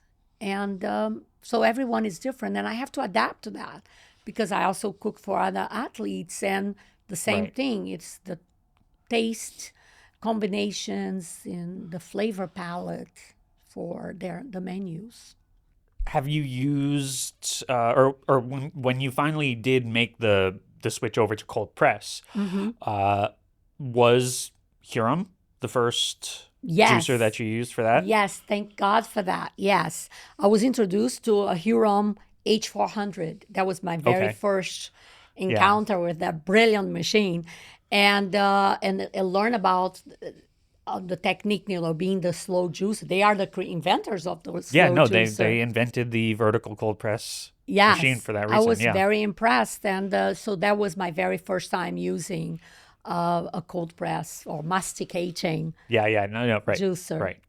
And I mean, like you say, the flavors, The quality. the quality, the Yes. nutritional value. I mean, even if you look under a microscope, the actual cellular structure is different than if you were to put it through a centrifugal machine, where it Right. literally is ripping cellular structure apart and breaking everything down and oxidizing and cooking out a lot of the nutrients, minerals, and antioxidants. And yeah, so I mean, the cold pressed juice really is Maintains. and I mean, it's going to give you all of, like what you were doing with Nick, all of that natural vitamins and all of that healing potion, which does Precisely. Which Healing potion. which gets locked in there, right, into your juice and really gets directly into your system, right? Absolutely. And I believe that's what's fascinating to me. Somebody that don't have the custom of eating fruits and vegetables on a regular basis, when they taste a fresh juice made in this manner, slow juice, retaining the nutrients, it's amazing how they are able to feel the difference immediately, in the energy level. And within a short period of time, they already feel it in their skin and their digestive system. It's really amazing. It is a healing potion. And that's what helps. And he claims that totally brought him back to his best, performance. And Right. Earning the title. I was going to say he got his Defensive Player of the Year after that recovery, right? Absolutely, yes. Yes, immediately after. In no small part, maybe, because of his juicing recovery. Very much so. Right? Very much so. And that's why he stuck to it. Not only because it's delicious, he liked it, he enjoyed it. It was very easy to keep that as part of his routine. Right. Right? Easy to make. Incredibly easy to clean the machine, because he was able to do it himself, when I was not there, or even back in California when he was juicing for himself. So yes, it became easily part of his routine because he felt the difference and he could do it on, his own, and easy to clean. That's it. No brainer. I am actually curious to know your impressions on our newest juicer, the CP50, which is what we used to make our orange rosemary cucumber juice back at the office just now. Well, I was so looking forward to seeing, firsthand the CP50, because the potential is enormous. It's great. The capacity, the power of that motor. Oh, yeah. I was so impressed with the size. Yep. Yeah, it's slightly bigger than the 400, but the power of that motor. Yeah, no, it's a commercial grade. Incredible. And we put the, whole oranges in there, and it just went through so fast. Chewed it up Super fast. I was very impressed. And again, I can see that for batch juicing or even a commercial environment, because it is commercial grade. It is that. I really like the fact that it has that, you have the ability to have your same easy clean auger and, low pulp mechanism technology, right? But you also, instead of maybe having to if there is any residual pulp, if you're very texture sensitive or whatever, you don't have to retroactively strain that juice, right? Because the CP50 does allow the ability to insert a mesh strainer as well, so that you're really controlling the texture of the juice itself. Absolutely. I think it's a great way, intuitive as well, because it's very easy to put it together. The auger is the same. What changes is the filter. And that's very important because, depending on the juice that you're making, I personally like a little bit of pulp. I feel that it's very good for the body. You do want a little bit of the fiber. The fiber is important. It's very important because also it keeps you satiated. Yes. But the most important part of juicing is that you want the pure nutrients, right? Right. And some people prefer without the pulp. And that's when it's because you're not locked into, this model only make with a low pulp. With the CP50, you can have both ways. You want a little bit of pulp, you do the easy clean auger with just, the no mash, right? So, but if you want no pulp, a much smoother, more clear juice, then you add the mash. So you're not locked in. You can go either way you want. Right. And either way, you're still getting all of your great nutritional benefits, right? The nutritional integrity of your juice is still preserved by the slow squeeze technology. Correct. Yeah. the vertical and everything, and much faster and powerful. The Right. fact that that motor can run 24 hours is incredible, unheard of. Right. And one of the really breakthrough things I think is going to be extremely popular with the American market in particular is that almost everything is dishwasher safe. Which is incredible. And the material too, very Yeah. high quality. Really sturdy, really robust. Right, and clean. And Right. very, very important, because if everything, And safe, right? That's especially important, right? BPA free, BPS free, no worries about microplastics or any of Exactly. these leaching into your products, right? and you know exactly what you're getting. More importantly, you know exactly what you're not getting, right? Yes. Because you're actually controlling everything that goes into your juice and therefore it's going into the output, Yes. right? So you're not getting any added preservatives or added sugars or added colors or Yes.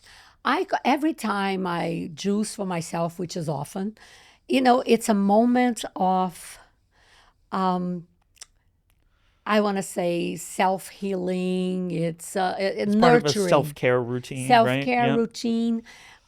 Because I know I'm producing something. It makes that's why I like batch juicing, because I make the juices, 3 or 4 bottles, about the size. Sure. And I know it only takes me, 20 minutes from start to finish, including the cleaning. Right. But then I know I just open the fridge and I grab my juice and take it with me. So I know what's in it. I know it's healthy. I know it's and I feel the difference. So it's self-care, absolutely. And the fact that it only takes 20 minutes, it's very easy to become part of a routine. Yeah. No, it's important to take that 20, 15, whatever minutes to stop everything else and focus on yourself. Focus on something that's going to set you up for success for your day, for your week, for whatever it is that you've got going on, right? I mean, it's a Exactly. great way to just take a pause. That was one of the things that I always laughed about when I worked in the restaurant industry is that a lot of people who smoked, right, they get these special 10-minute breaks to go outside and just pause and just get away from things. And I didn't smoke. And I was like, do I get a 10-minute go outside, breathe in and out break? No. But, what we're talking about is basically the equivalent of that for your everyday routine, right? I mean, Exactly. you focus on enriching yourself, setting yourself up for success, and being the best version of yourself through that self-care routine. Precisely. Right. Precisely. I'd be actually curious to get your perspective as a chef, as a food professional, right? How important is the material or the component, right, that the parts themselves are made of, right? Whether it's the accessories, whether it's literally the parts that are squeezing or all of it.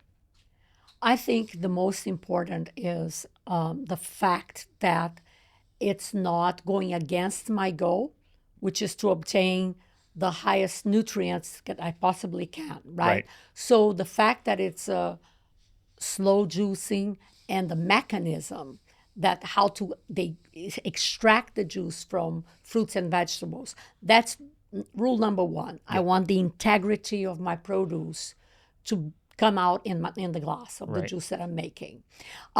Durability, right? So quality, it's an investment. It's an investment that you're making on yourself. Yes. Because you are giving yourself the best that you can. Right. So durability is very important. That, okay, dishwashing safe, great.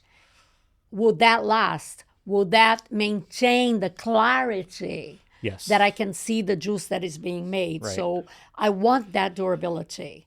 And easy to clean. Okay, if I'm not putting it in a dishwasher, if I'm cleaning it by hand, Yep. is it easy? How many parts do I need to put together? Because keeping up with that too. Yeah, I yeah. remember my older juices, there are little even screws that I needed to screw in the machine. I mean, you drop that screw and then you're running after it. Oh, forget about it. Exactly. 4 parts put together. I love the way the auger just, Yeah. really attaches. No, and even though it has those, the what seem to be thin plastic pieces that interlock together. I mean, the material, the ultim that it's Super. made out of, right? It's even used in space engineering. I Which mean, is amazing to me that it's not metal. It yeah, is, yeah, yeah. wow. And the way it goes through the produce, amazing. So that easy to clean, easy to intuitive to put together, Yep. and the power of the motor that can go on and on and on. It doesn't overheat the machine. I can batch juice. I can keep feeding the machine. It's absolutely awesome. And like you said, it's going to be made of really strong, durable, long-lasting products. I mean, even though the juicers are backed by an incredible 15-year parts and motor warranty, it is reassuring to feel the durability of the parts, to know that the integrity is going to hold up, right? And that it's not going to be a situation where your journey, your wellness journey, is interrupted by the constant either doubts of whether or not this is going to hold up, or whether you're going to have to be interrupted by parts replacements and going through all these different Yeah, headaches, right? Because exactly. that's the opposite of what you're trying to do with your wellness journey, right? You're trying to be the best version of yourself, give yourself the best, like you said, An investment. an investment in yourself, very much so. Yeah. Yes, indeed. I've owned my machine for like 4 years now, using it 3 times a week at least. Yeah, yeah. And I can count on reliability. I can rely on it. It's going to be there for me. Well, and I got to tell you, I mean, even, the juicers that we use at home, most of them aren't necessarily dishwasher safe.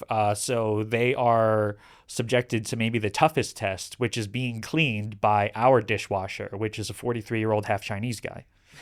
I am notorious for dropping and mishandling, and I've got to tell you, if these things can survive being washed regularly by me over months, weeks, years even, I mean, then clearly they're built to last.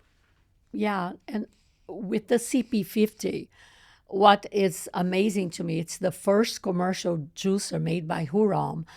The potential is limitless. The fact that I always think of little bed and breakfasts that are able to offer juices, and restaurants or little cafes that can, have that Yeah. machine available.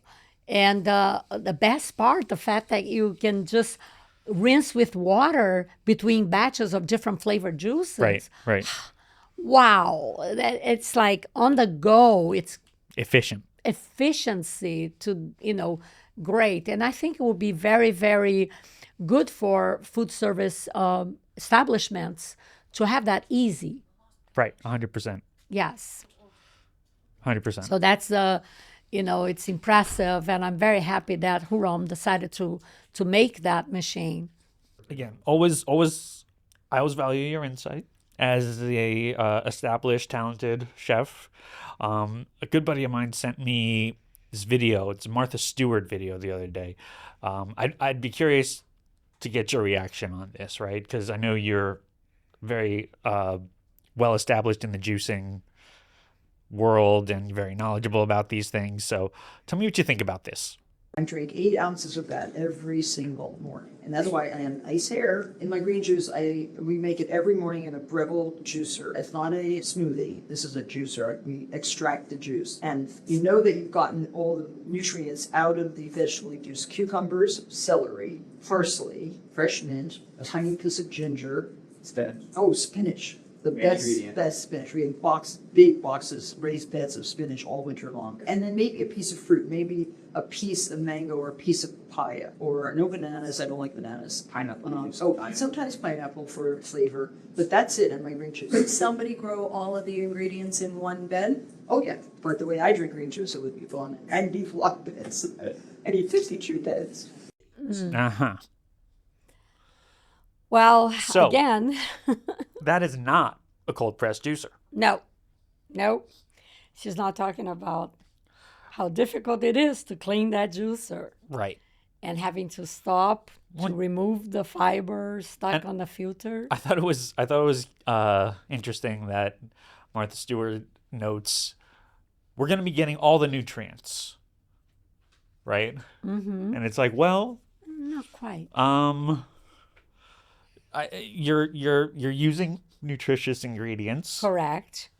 Yes, the flavors, the combination Yeah. that she mentioned. Yes, very healthy. Yes, Very but healthy, right? Looks good on paper. Yes. If you want the benefits to translate in their full potential or their maximum capacity, maybe not the best or not Way the to most extract. efficient. Yeah. Maybe not the most efficient method of extracting, Correct. right? Yes, and again, the exposure, the oxidation of those nutrients because of the speed that the machine is going Right. and generating heat. You're essentially putting it through a food processor. Correct. And yeah, but it's the belief. Once you get the experience and the education of the difference, and then comparing them side by side, what happens with that exposure to oxidation.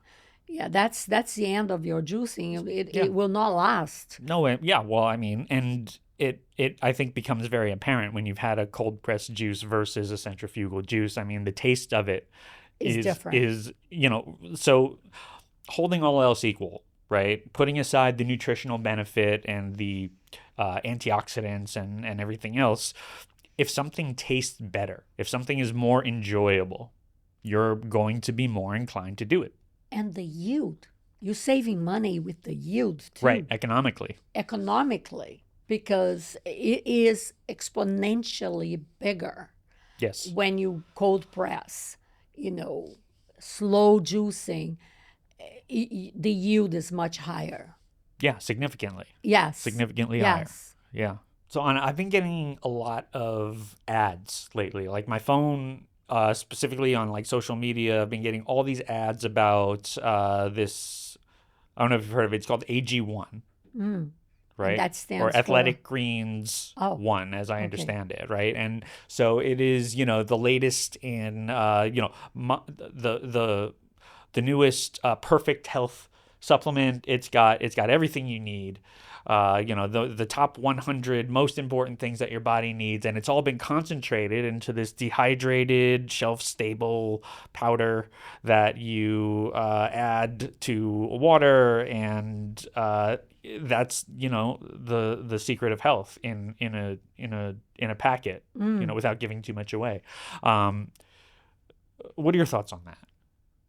Is it too good to be true?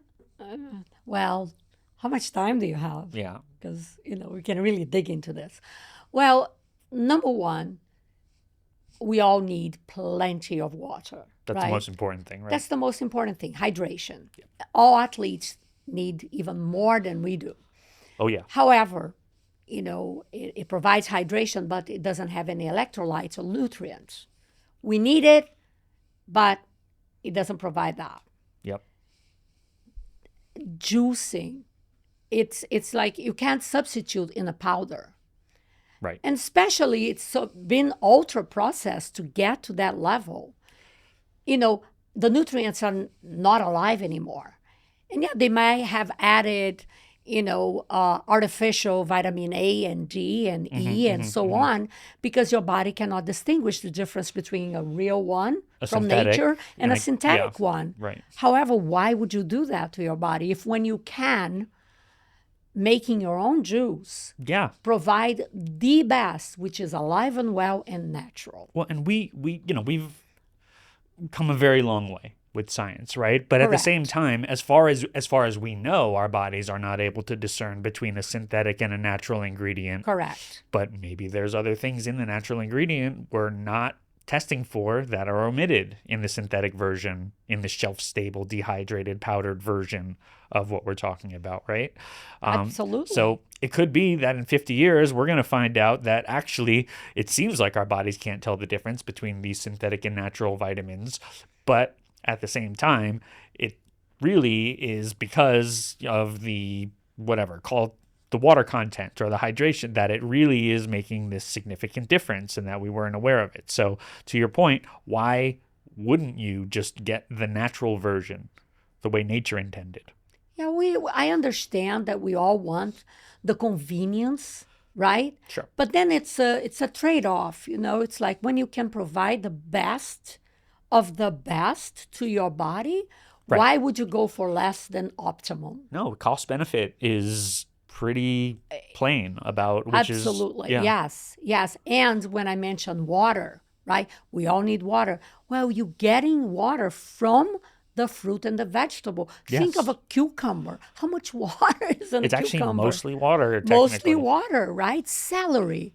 But you're getting all of that with the electrolytes and all the vitamins and the minerals that your body needs. Yep. So it's a no-brainer, really. I get baffled with when people make those choices, and I wonder, why would you do that when nature is providing the best available to all of us, Right. right? And also the flavor profile. What you buy in a powder is locked in that flavor, Yes. while you have the freedom of making the flavor combinations and getting exponentially higher nutrients Right. with the flavor that you enjoy. Right. That's actually palatable. Palatable, yes. And you can customize depending on what you need on a given. Exactly. Yeah. Seasonal, and you can make different flavors for, different times of the year. I mean, that powder, I'm sure it might have maybe 2 flavor. I don't even know. Yep. But no. Well, and as I understand it too, I think clinical trials were conducted, and I don't believe that there were any overwhelmingly, significant benefits from any of these things, even though it costs I think upwards of $100 for a monthly subscription to make sure you're getting your powder on a certain time. It's Yeah, I asked that question, why would anybody make that choice of switching to a powder? I love the philosophy and the idea that Hurom created with the raw core juice. yeah, the raw core juice, right?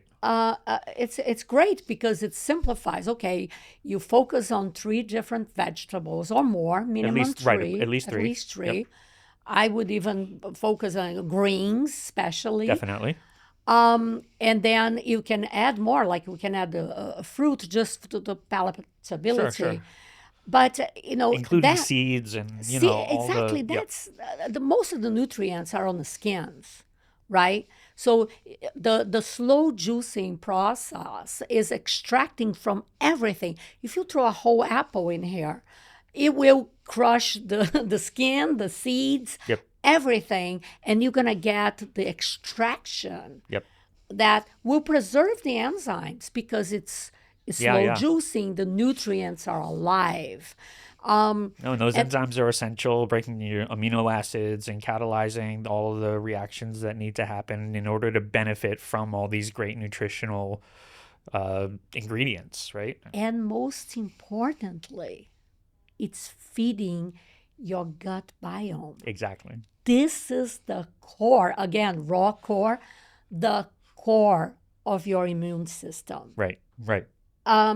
You need to feed that. Remember that saying, an apple a day keeps the doctor away? Right, because they don't like apples. Yeah. Right. Keeps Right. the doctor. But it's so true. I remember hearing that as a child. And today, it is so true that you need to feed your core, your So much, gut yeah. biome.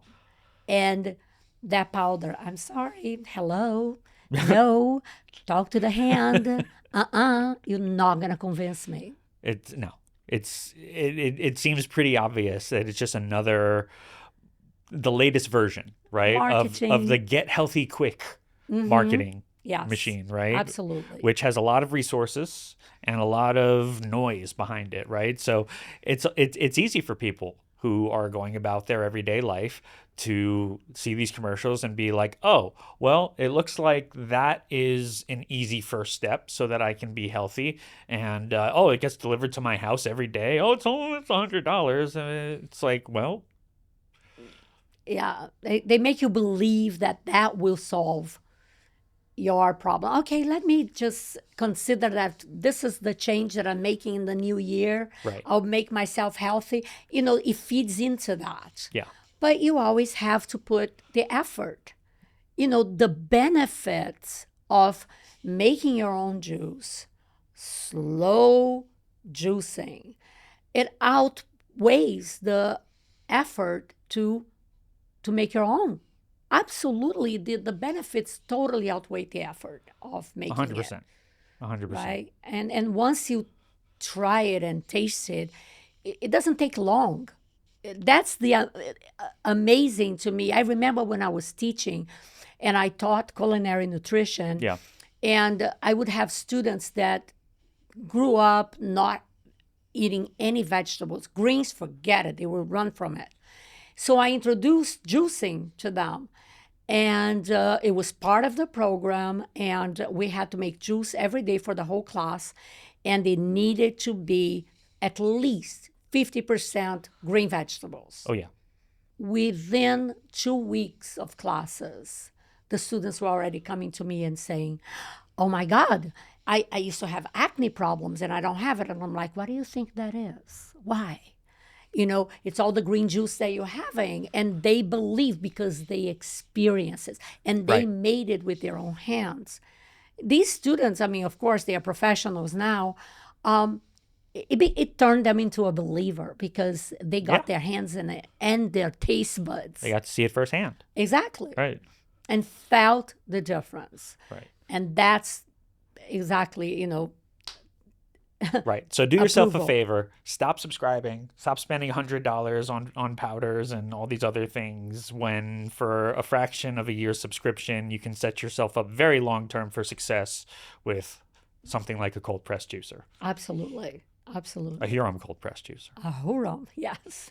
Yeah, getting into like the AG1 thing, right? One of the things about AG1 and these other supplements is like, you know, I think I touched briefly on the fact that the clinical trials about the AG1 and particularly didn't really show any sort of overwhelmingly significant nutritional benefits, right?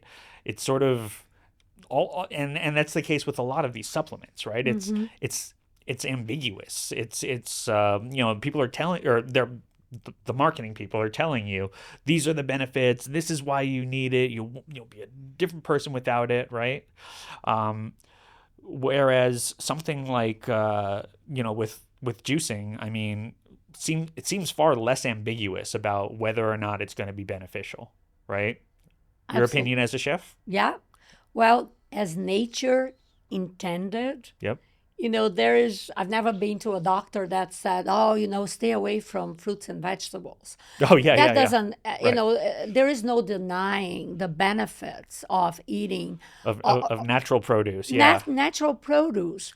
And the idea here is to provide the best nutrients from fresh produce, whether it's mostly vegetables, fruits, the combination that you create. There is no denying that, okay, you are not going to consume 2 pounds of vegetables at a time, but if you juice that, it's easily digestible. You are getting all the nutrients from slow juicing, so the nutrients are alive there, and there's no denying. So there's no questioning. You know Yes. that is the best that you can provide your body.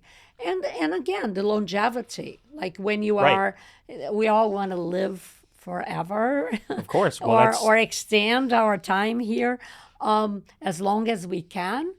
Not only extending for the benefit of living longer, but you want to live with the, healthy, energetic, able to go and do things for as long as you can. And that's what you're giving your body, that longevity from consuming, the best that you can, feeding your system. Oh, 100%. Look, I can tell you from personal experience, right? 6 months ago, uh, we did a project with one of our other brand partners in Los Angeles, Natalie Golba, who I mean that was a life-changing trip for me. I flew over there and learned that I have something called, or we all have something called a biometric age, which is not, you have your actual age, how many years you've been on Earth. Your biometric age, I learned, is more a metric of where your body is, right? If it's Yeah. with your age. Right, right. So, I have no secrets from you, Anna. Without having really started any of the tests, just doing it based on my biometrics, they were like, I was 42 at the time. They said, you are 65 years old. I was like, oh, okay. So, I have my biometric AARP card coming to my apartment in Brooklyn.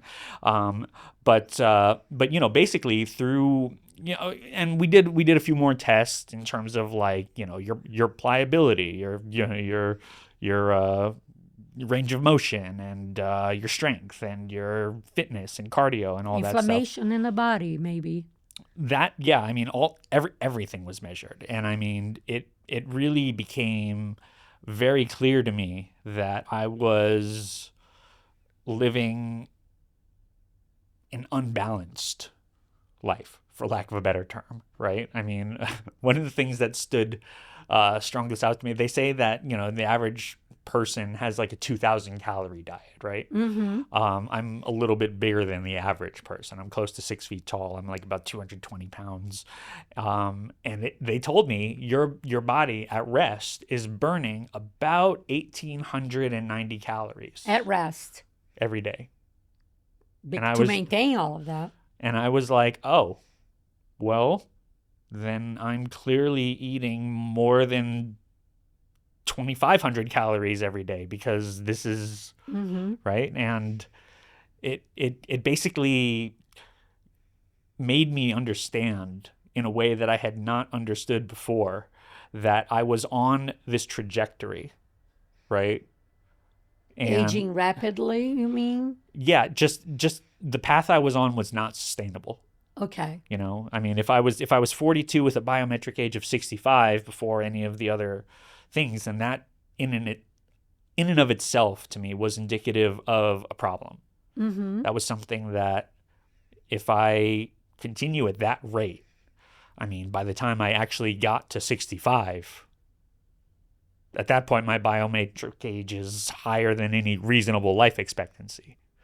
Right. Wow. So, I mean, I'm sure that was shocking. yeah, no. And so it took, I didn't have to make any like crazy life changes. I'm not vegan, right? I still eat meat. I still enjoy French fries, things like that on occasion.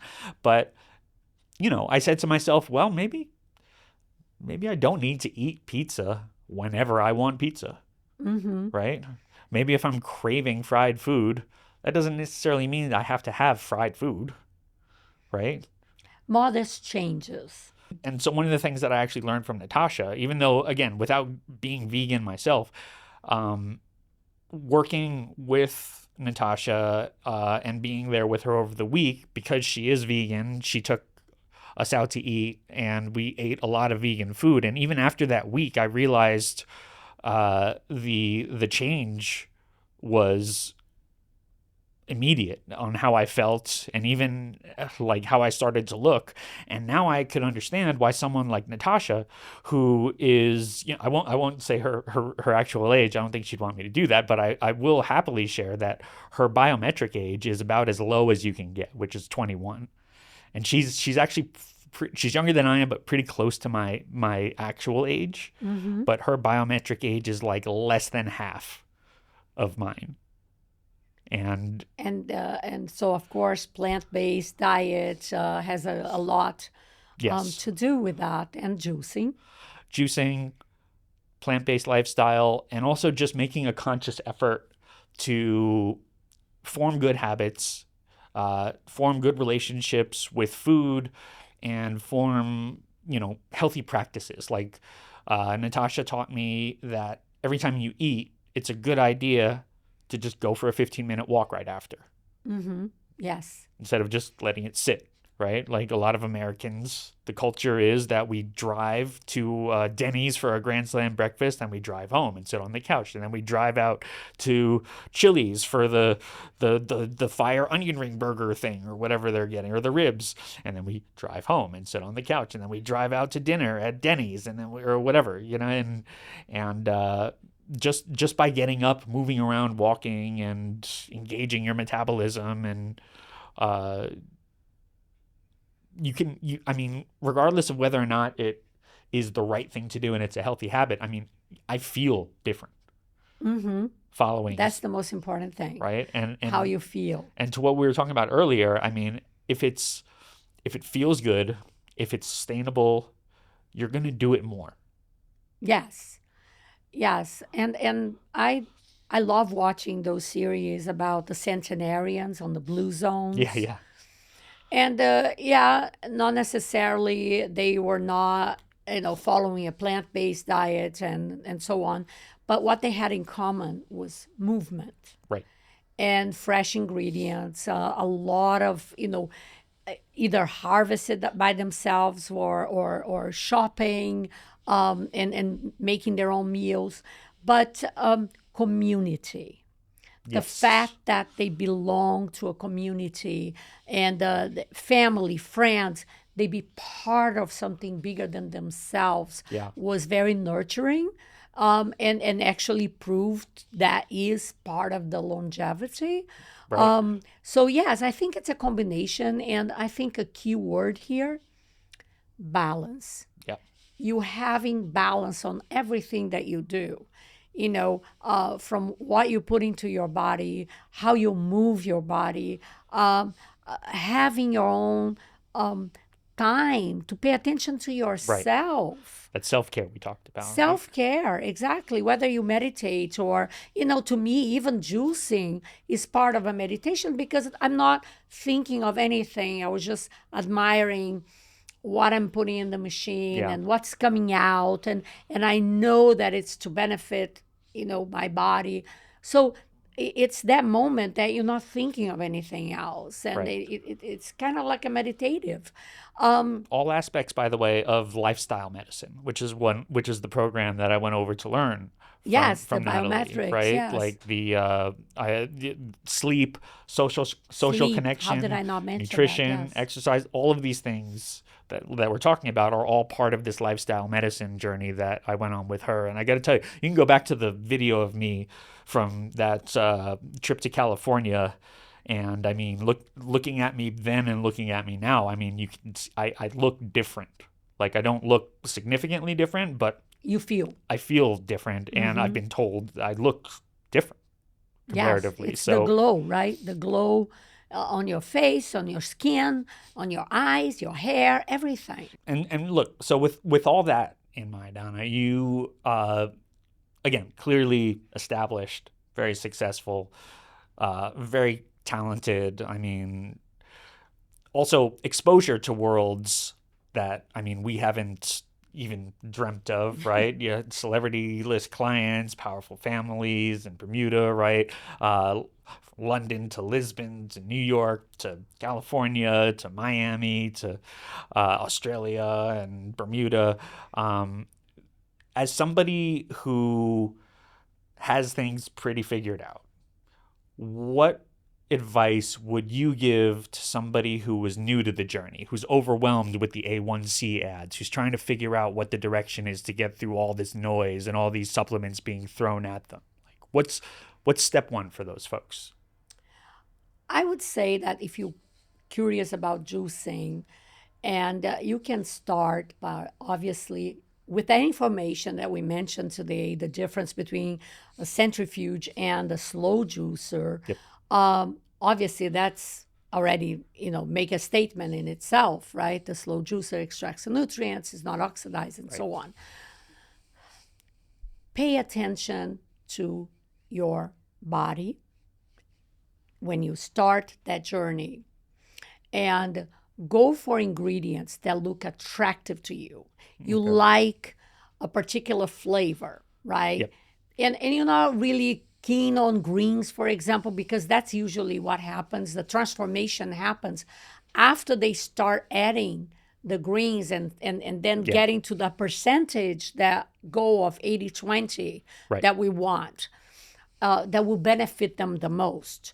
So start with simple juices, 3 ingredients max, even 2 will do. What's attractive? What's in season? Also economically, right? Yep. And experiment. Like if we're going for 3 there's enormous quantity, like varieties of flavor combinations that you can try. And even Hurom gives it on the booklet. It's right there, simple recipes that you don't even need to prep. You can put it inside the machine. So start with that. And once you experience that fresh, nutritious flavor, see how your body responds. Right. You don't need a long period of time. Like after a few days, you already feel the difference. And that is incredible that once you experience that, then you say, okay, I got it. I feel it. Now let me increase the amount of greens and more vegetables, less fruits. Right. And change the fruits that you're Fine-tune. using. Fine-tuning to your palate, to what you like. And also, you will see, you will experience how easy it is to make it yourself, clean the machine. And then you can rotate the flavors. Yeah. Everybody's so big on turmeric because it's anti-inflammatory. Ginger, lemon. Oh, yeah. Just those 3 ingredients alone for, as a health shot, because it prevents you from getting a cold and so on. Try that. Apples with spinach or melon with spinach. Yeah. If you think kale is too bitter, go for the spinach. Cabbage is surprisingly good. Right. Really good. You and wouldn't think about juicing cabbage. Right. It sounded weird, Yeah. but once I did that, I was impressed. Green Vitamin cabbage U. or Who red knew? cabbage. Exactly. So, yeah, and even with the booklet that Hurom gives on, not only that, the frozen fruits, you can make a sorbet. Right. Nut milks, Yep. with fresh nuts. But let's go back to the vegetables and the fruits. That alone, yes. That's a really good place. This is probably the best place to start. Yes. And if you're intimidated by the greens, start with the fruits and then add a cucumber, Right. because that will give you the electrolytes. And, it's the sky's the limit. My first juice was a gateway juice. Green grapes, lemon, Fuji apples, and kale. And I mean, for all intents and purposes, the kale was just food coloring. But it looked like I was drinking a green juice that tasted like an apple juice. And from there, I just kept adding more kale, less apples. Right. And That's now, perfect combination. Yes. now I'm at 80-20, as it should be, Yes. right? Yes. And that's, you felt the benefit. You people are commenting on Exactly. how you look. No, it's really great. And I think it's easily accessible to everyone. Right. To add that benefit to them, make the best versions of themselves. And like we said, it's unambiguous. No one's going to dispute That. when you tell them, yeah, I'm eating or drinking way more vegetables and fruits. No, I don't know. My doctor studies are up in the air about vegetables. I don't know. It's Can you imagine? too much. Millennia Too much. living- All that fiber. Are you sure all that fiber is good for you? Like, Yeah, nobody ever said that. I don't. Always such a great pleasure to see you. I know it's been a while since we saw each other in Florida. I'm so glad to see you again here. Thank you so much for taking the time to join us and talk with us here. Where can we find you? Where are you these days? If we want to know about know more about Chef Ana Machado and what you're doing and how to get in touch with you and how to follow you, where do we go? What do we do? Well, thank you for inviting me Please. to be here. It's a pleasure. It's an honor for me, and thank you again. Well, very easy. ChefAnaMachado.com. And that's my website, and it's you can contact me from there, and there's information about me and my clients that I work for, and anything important such as juicing, Right. is there. All right. Well, and as always, we try to do our part here at Juicing Academy, right? Additional information and additional content can be found at juicingacademy.com. And we are all the better for having you as a partner. Well, thank you again. It's been an honor to being at the juicingacademy.com and how Hurom makes healthy living easy. Thank you for being a part of that with us. Thank you.